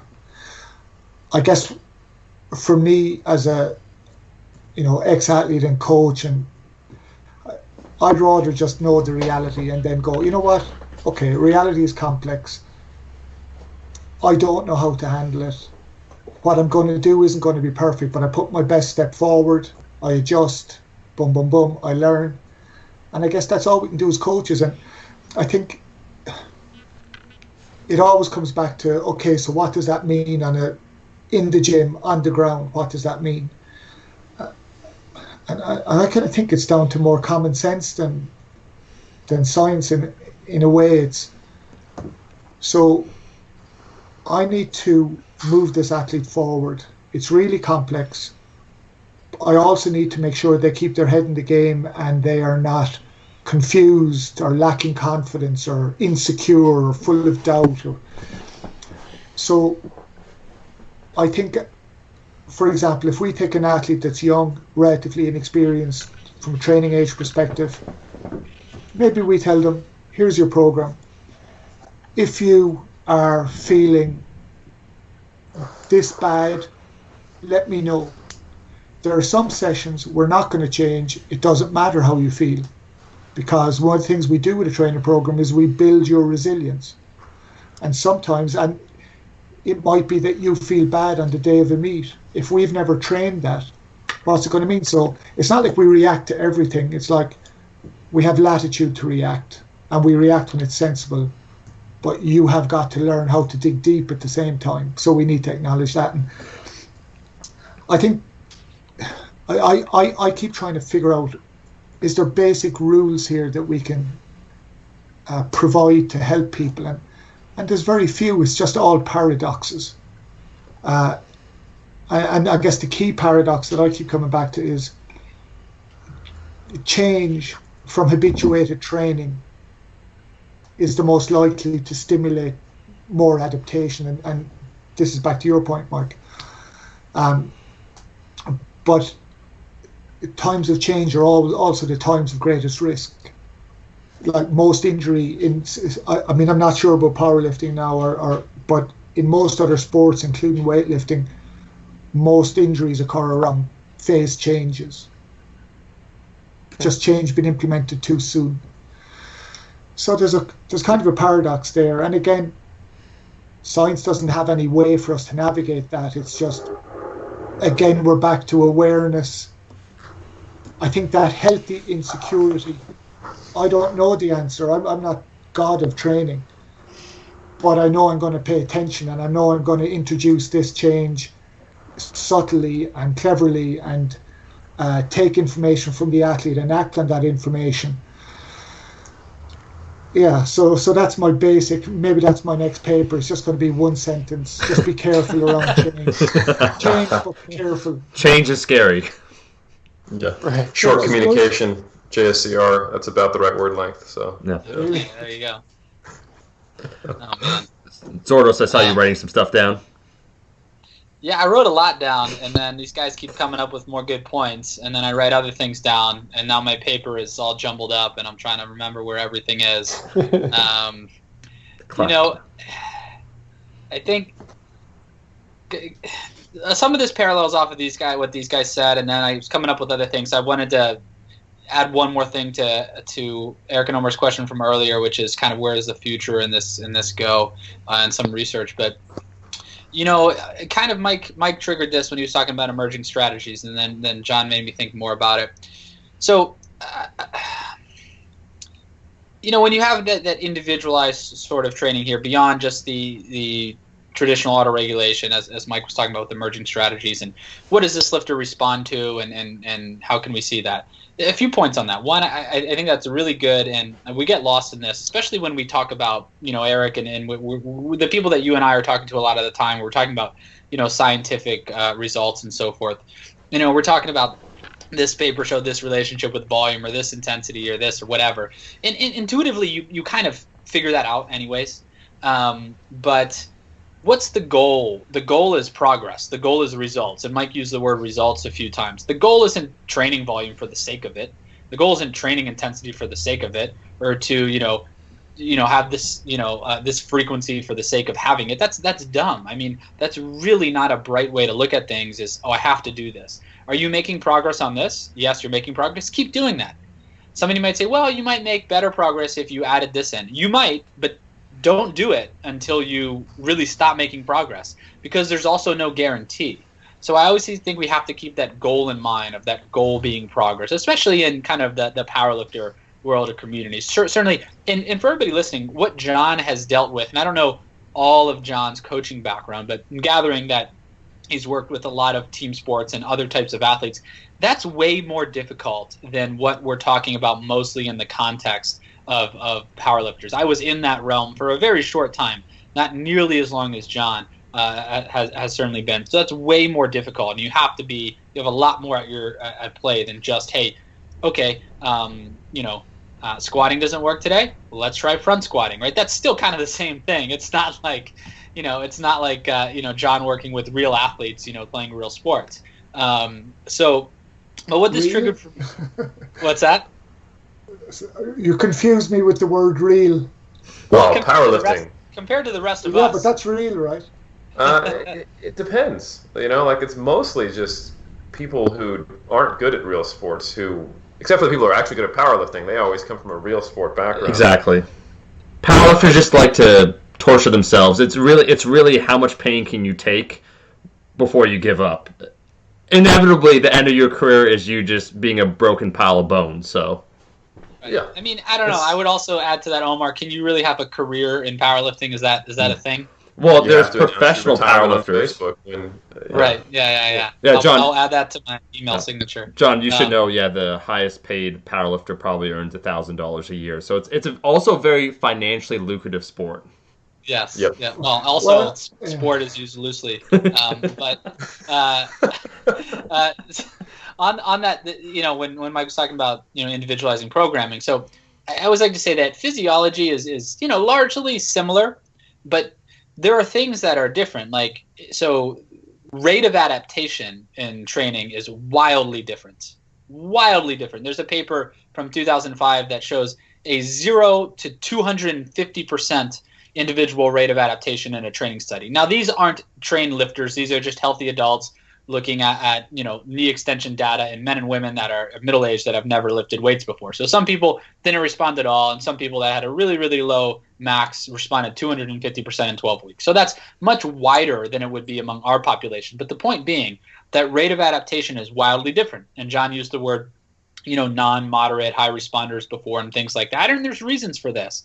And, some of the reasons in lifting, you might have more myonuclei per fiber and greater satellite cell population, which might contribute to greater skeletal muscle hypertrophy. But there's really no way to know what that is. Certainly you can look at people, right? You can look at, Bo Jackson, and he's maybe the greatest pure athlete of all time, and he didn't really need to lift weights, and his genetics were absurd. But for the most part, you're not really knowing those things going in. So you have to have some trial and error, and you have to say, all right, this person's rate of adaptation is lower, perhaps, but this person's rate of adaptation was higher, but they did the same exact training program. Perhaps this was too much volume for this person, and we need to relax some of that volume, which means we're going to need to relax some of that frequency. And then if you consider everything else, perhaps it was too much volume, not just because physiologically they can't handle it, which the only way you're going to find that out is by putting them through the program, but perhaps it was too much volume because of the things that John was talking about, and maybe they had other stressors in their life at that point when they came into the gym. They just simply couldn't sustain that other day, or it was too much on them, or they weren't able to focus that much. So for that individual, you're going to have to dial things back from that. For those listening, sure, you're going to keep main components for everybody, some degree of specificity and some degree of progressive overload. If you have those two things and you stick with it for a long time, you're going to make progress, right? That's progress is an inevitability if you do those things. But rate of adaptations are different, and we know some reasons why rate of adaptations are different. And if you have where you're looking at somebody's biomechanics and somebody's levers, and the way that they squat is just going to put them in a position where their trunk is folding all of the time. And you say, oh, well, when you train the lower body 3 times a week for this individual, so have them squat 3 times a week. Well, that person squatting 3 times a week is probably going to be a disaster. That doesn't mean they can't train lower body 3 times a week, maybe, but maybe they're only doing those squats once a week on a low repetition day. So it's really not beating them up too much because they're not doing that many contractions. And then they're doing some other movements throughout the week to be able to train that muscle group. So there's so many things that come into play where you might have our overall tenets of training, if you will, but these programs are going to look wildly different. And you're going to have to go through the process like something like Mike T does to be able to figure out how to individualize these things. And for those listening and that say, hey, well, I want to see what scientific data says, and those that say I want to see what anecdote says, that's not pushing aside either one, right? That's having maybe a training structure based upon some of those basic tenets, but then saying within that, how can we go about modifying these variables? And so that's, when he's talking about individualizing programming, one, there are scientific reasons that we need to be able to do that. And I tried to illustrate 1 or 2 for you guys there. But then how do you make those modifications or those dose modifications has to come from practice like Mike's doing. And then hopefully that influences what we do as researchers down the road. If you remember earlier, I used the term dose modification to describe where research should go. And that's something that we can do there. And then the last thing I wanted to bring up, which was, to getting back to the question of where research should go, more and more we see this individual response. There was a study that came out not too long ago, Eric, I know you and I have talked about it, in which they showed that individuals that increased rate of force development over 20 weeks of training, one group, there were two training conditions. So for 10 weeks, one group only did explosive type power training where everything was like 5 to 10 reps at around 40-50% of 1 RM, light explosive. The other group was doing typical strength type training, 75-80% for 10 weeks. And then after 10 weeks, they switched. And the group that was doing the strength training did the explosive training, then did the strength training. And they measured strength and rate of force development. About half of the participants only increased rate of force development in the weeks that they did the strength training, and about half of them only increased rate of force development in the weeks that they did the power training. So this is what Interesting aside on that study. Please. Those people who only increased power doing the low load explosive reps are also the ones who argue with Mike T about speed work online. I found that to be the case. Yeah, a little side anecdote, but continue. Same exact ones, every single one of them. It's those 6 people, actually. Yeah. Yeah. That paper, I think, actually, there was only one citation in the paper, and it was Mike's article. Right. Yeah. And so, but the interesting notion about that is, okay, so that's an individual response. Some people are what we might call, quote, power responders. So they're only increasing rate of force development by doing power type training. And some people were strength responders. Like, to me, that's wild, right? That is wild. They're doing the exact same thing. They have the exact same training backgrounds coming in, but they're improving this characteristic, some by doing this type of training and others by doing a type of training that's completely different. And so the question then becomes, okay, for some people, we put this type of training, this power type of training into their programming at certain times, depending on their goals and so forth, and we put that within, the periodized construct where it may fit. And for others, we don't utilize that because maybe they're not getting that adaptation that the other individuals are. But where do we go in the future with this? What that triggers for me is, how do we identify this? How do we identify somebody as this power responder or as this strength responder? And I don't have the answer to that. Right? Is that also something that goes along with myonuclear domain like we talked about earlier? Probably not, because that's not the mechanism that has to do with that. So that's something that goes on with, protein content, mouse and heavy chain content, or with fiber typing, maybe. But again, you're not going to know that, going in. So trial and error is how you're going to have to figure that stuff out. Just like you figure out, hey, how much volume can I handle? Right? Well, I did this amount of volume. I thought it was normal. I was wrecked for 3 days. I'm never recovering from it. I can't meet my training tenets of training 2 or 3 times a week on a muscle group. Then I reduce the volume. So that's how you get about finding your amount of volume that you need. So how do you identify these things? Recently in our lab, we identified factors that are influencing. If we all put 70% on the bar, and I know I'm going on different ideas now, but I'm trying to show the point of individualizing and identifying factors. We all put 70% on the bar in a squat. We all do as many reps as you can. Eric, you might get 15. Omar, you might get 20. Mike, you might get 12. John, 12. And I'm probably going to get 4 before I have a heart attack. So, so if we do that, the point is we're not all going to get the same reps. We're all going to get different amount of reps. Why? What's accounting for that? Well, we did some regressions in our lab, and we found that body mass, it was inversely related. So the heavier someone was, they tended to do less reps at 70% on a squat. But we put a regression equation with body mass, body fat percentage, femur length, all of these things, and together they all still only explain 20% of the variance in reps performed, which means that while body mass seemed to have a significant effect, body mass alone was only 13% of that explanation, and 80% in total is unexplained. So what do we really know, right?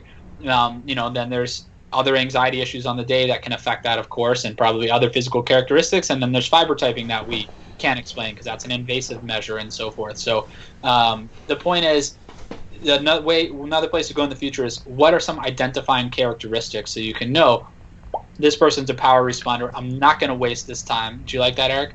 When you want to make a point, what you do is You say, I can do it again. You say, this person's a power responder. And then it really hits home with the listener, Eric. So as you go forward with the podcast, you're going to want to keep that in mind so you can make that point, right? You know, the best part is I've known you now for 6 years, and every time you do that, I'm sorry for you, largely. But every time you do that, it makes me smile. I feel like I'm a 4-year-old. I don't know. So I feel like I'm watching a clown or something. Like before they do reveal the trick, they're like, So I remember we were in London. We were filming the Shredded by Science Academy, and I'm doing my one of my units, and I'm explaining the concept of why static stretching may be detrimental to performance. And Eric's on the side trying to do something, and it's in the unit if anybody's in the academy. And I'm saying, yeah, static stretching, might not be the best idea. Stretch your muscle tissue, relaxes, and then it doesn't get the same pop back. And Eric just loses it on the side. I'm like, come on, man! I'm trying to give them a get your flow on. I'm trying to educate an audio cue to let them know. I'm over here giving them science, and then you're teaching them how to pose a couple minutes from now. Can you let me do my thing, man? That's so, an actual anyways, what identifying factors can we take from people that are practical, right? To be able to say, hey, you're a power responder. You're going to be able to do more reps on this here. Just like what identifying factors are there that allow us to implement flexible training templates? Like just saying, hey, I don't feel great today probably isn't the best way to go about that. So, what measures can we take to do that? So I think that's another thing too. When we talk, so much of this is about individualization rather than just this construct of periodization. What measures and what factors can we take to be able to do this? That's awesome. I don't have a sound effect, but I do have a couple of thoughts on that. But you have a couple respected research papers.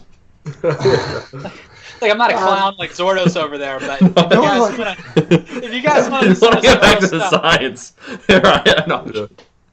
I wish I had a thing. I just don't have the imagination to make one up. But in terms of so people are obviously desperately searching for what can be the measure that can give me insight into what will work for you. So, and there has been a couple that have shown promise. So maybe back around 2008, Christian Cook was working with a cohort of, I don't think the All Black first team, but maybe second team, but serious athletes. And what they did was testosterone cortisol ratio. So give you a certain same exercises, just change the rep ranges. So it was the focus on what would conventionally be considered to build mass versus what would conventionally be considered to build power. Got you to do that session, took your TC ratio, and then did this double crossover where did what gave you the biggest response, did what did the lowest response, and vice versa for the other group. And what they found was, even if you were doing the strength reps, if you had one particular TC response, you were more likely to increase power. So even doing rep ranges and structures that we would conventionally see as, well, that's for building mass, and you're not actually even moving quickly, you increase power. And then there was people who were the flip of that. Okay, so they doing power reps put on mass, but not when they were doing conventional mass type hypertrophy reps. So that was TC ratios. But again, you look at that and you think, okay, maybe it's giving me a bit of insight, but what happens if you extend that period of training? Does that hold forever, or is that just a temporary thing? And then you run out of gains and you need to change your direction again. What I would say is that in the elite sport realm, that even though it was 2008 that those studies were published, that methodology hasn't got traction. People aren't really using it, which I think tells us something. More recently, and I've worked with one national squad that maybe I need to backtrack in that actually. Worked with one team who've used this as genotyping. So you spit in a tube and we look at your genetics, and based on that you were given some, these are the type of foods that will suit you, this is the type of training that will suit you. Now, my personal experience with this is it's if you were coaching at the elite level, it's too vague. It may give you a general clue, but again, I'm struggling to see how it would give you more than being a switched-on coach, not being married to your first perspective. I'm struggling to see how it gives more than that. On the genetic thing, and maybe I should have mentioned this to start, but I work with, my predominant role is to work as a postgraduate supervisor for people doing professional doctorates. So these are people that are out working in the field, mostly in professional clubs, but they want to do high-level work, but they don't want to be academics, basically. So it's driving innovation in the field. One of them is a guy called Craig Pickering, ex-Olympic sprinter, 2008, in Beijing.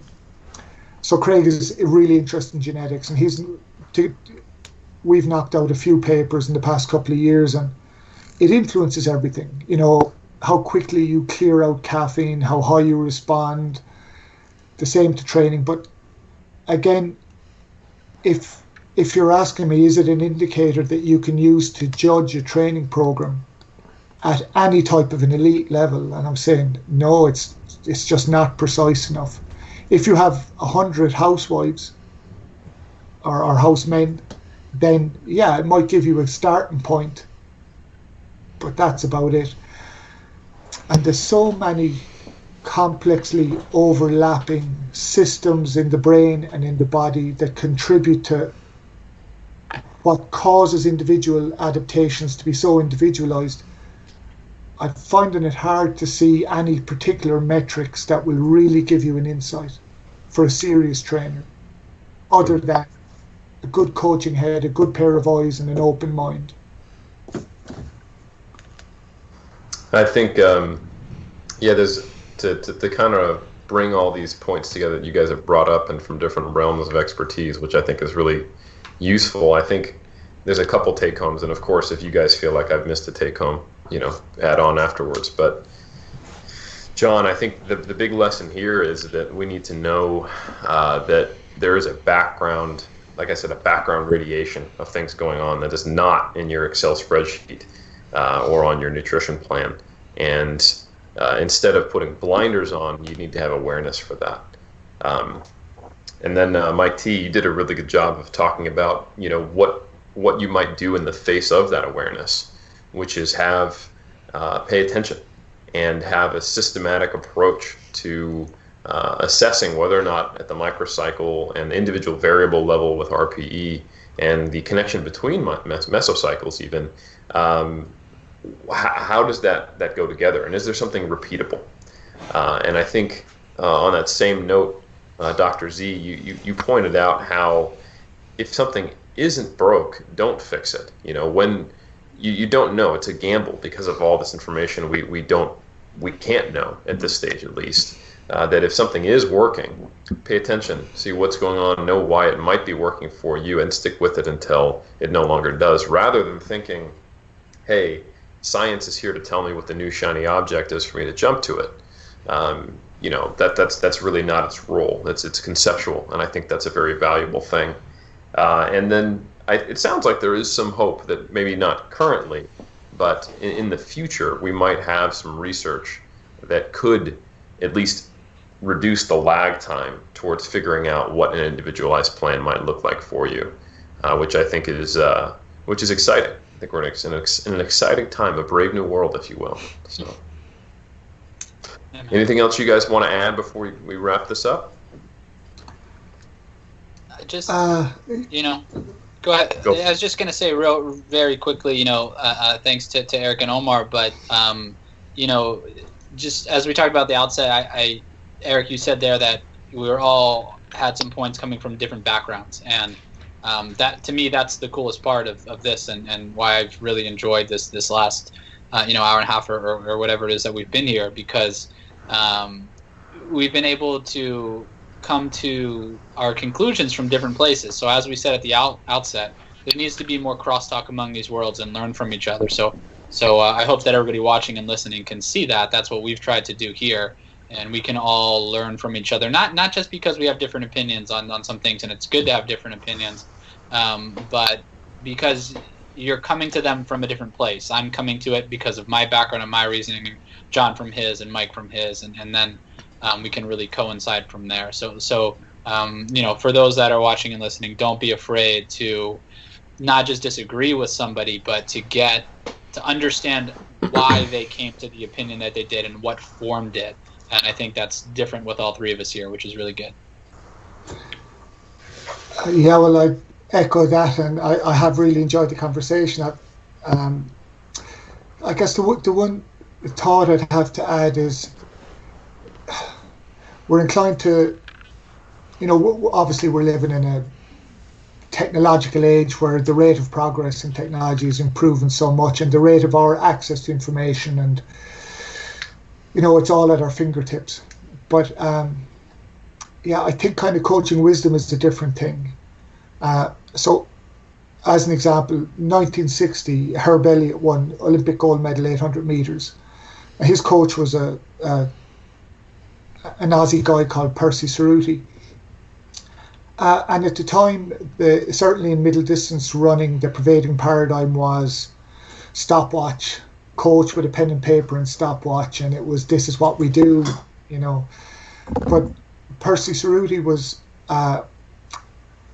encouraged a philosophy in his training group, created a culture in his training group, talked to the athletes when they came, and then said, well, decide what you want to do.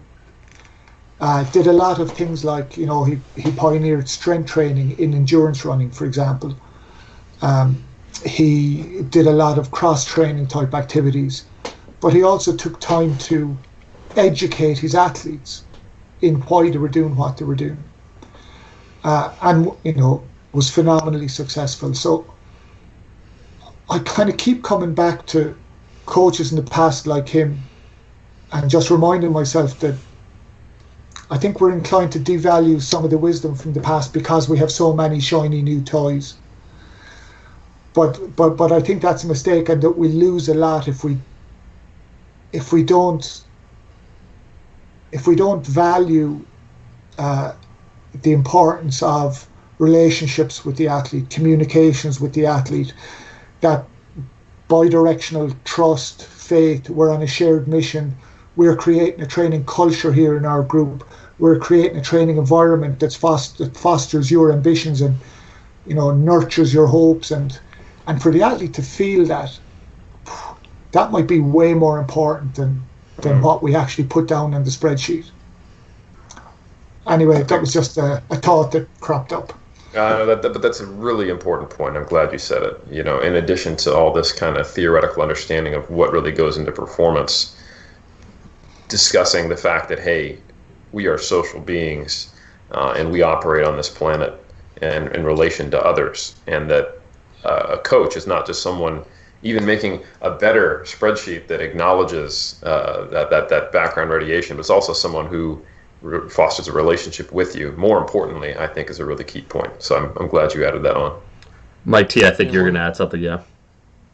Yeah, sorry, final thoughts, I guess. But one thing that it's an idea that I can't take credit for directly, but that I came in contact with and have since adopted, is just that if I'm going to summarize what the coaching process is, I would say that it's leadership, relationship, and creativity. That you have to have all three components. I think a coach displaying some leadership is probably the most obvious role for a coach. And we've talked about how important the relationship component of it is as well. And then creative problem solving is probably fairly obvious if you think of what a coach does is solve problems that the athlete has. But when I came in contact with this idea, I would say that the relationship aspect of my coaching was probably the weakest part of my game. But then when I started looking at it more as like a triad, I thought, well, this could be just as important as any of the other components, and I think that that's the right way to view it too. That if I'm talking to 20-year-old me, I've got a lot less interest in, discussing the softer skills of being a good coach and things like that. But, I think that's right on the nose. I think that's just as important and, worth devoting some time to getting better at. Love it. Absolutely. Oh. So I guess as a final thing we do before Omar can close us out, I would love to go around and just make sure you can give some brief information on where people can find more about you or where you would like people to read more of your work or anything. So Dr. Zourdos, on my screen, you're in the top left, so I'm going to start with you. Sure. I'm not really on social media very much, but our scientific publications pop up on PubMed, Google Scholar, if you want to check those out and to see what's going on. So there's really two realms you can kind of see where I'm at. One is as part of the FAU Muscle Lab, and so if you're interested in those academic places and sources, you can see those.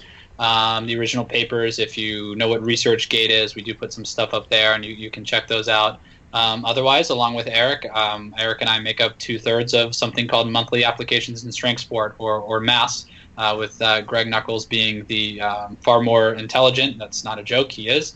A third of that. You can check us out on Greg's website, Stronger by Science, or just search Monthly Applications in Strength Sport. It's a subscription service, and so you can check that out. So that's kind of the more practical realm, if you will, and then you can see our stuff in the scientific side on those other venues. Awesome. Thank you for coming on. Mike T., where can people find you? I'm probably most active these days, social media-wise, on Instagram, but you can look for Mike Tushir. You can also look for Reactive Training Systems on Instagram and YouTube. And then there's also reactivetrainingsystems.com, where we have tons of articles, completely free to use training log application, and a bunch of other stuff as well. I forgot one thing, Eric. Yes. You could also find me at The Gardening Dietitian on Instagram. You can follow that account, and for all of your gardening needs, you can check me out on there.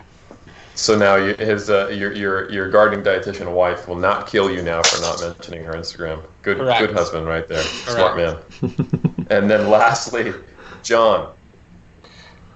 So I'm on Twitter at SimplySportsSci. I have a ResearchGate page that will have all those periodization articles, the genetic articles, and any other bits I've written. They're all freely available there if anyone is interested.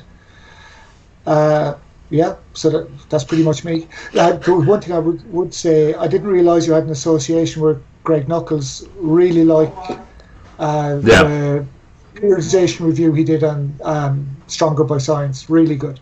It was phenomenal. He's absolutely the man. He's a friend of all of ours. So I really don't know him, never met him, but really good piece of work. Are you coming out to the EPC this year by any chance? European Powerlifting Conference? No. He's like, I work with actual athletes. I'm like, oh. Yeah, that's right. Oh, powerlifting, come on, Eric. Yeah, Greg Nuckols, I believe, will be there, and it's going to be in Limerick. So it's in August. So something to consider. Okay, so Limerick is my hometown. Okay. This is what I'm saying. I'm like 20 miles outside it at the moment. Yeah. Okay. Probably that alcohol they were talking about. Just saying. Rumor has it that there is alcohol in Ireland. Yeah. I've heard that too. Mike T's in. Yeah. He's just absolutely shit faced at the end of this podcast. I just want to thank everyone for appearing on this podcast. I think this is a unique opportunity for all the listeners to gain different perspectives. For those hoping to get the be-all, end-all answer, we gotcha. You walked in hoping for a magic bullet. Instead, you got some philosophical questions to ask yourself, things to discover. I want to thank each of our guests for being on. You can find us every single week on iTunes, on YouTube. We're going to make sure to link everything that they shouted out in the description of the YouTube channel. So if you want to read more ResearchGate, John's papers, or you want to learn about, more about Mike Zourdos or Mike DeShare, all of that will be linked in the description. You could help us out by sharing this, by leaving a rating and review on iTunes, on YouTube, giving a like, and maybe a comment below. You could say whatever you want. In fact, you could say that Mike Zourdos has the best popping sound of any podcast you've ever heard. You can let us know your raw, unfiltered opinions. We appreciate everyone. We'll catch everyone in that next episode of Iron Culture Podcast.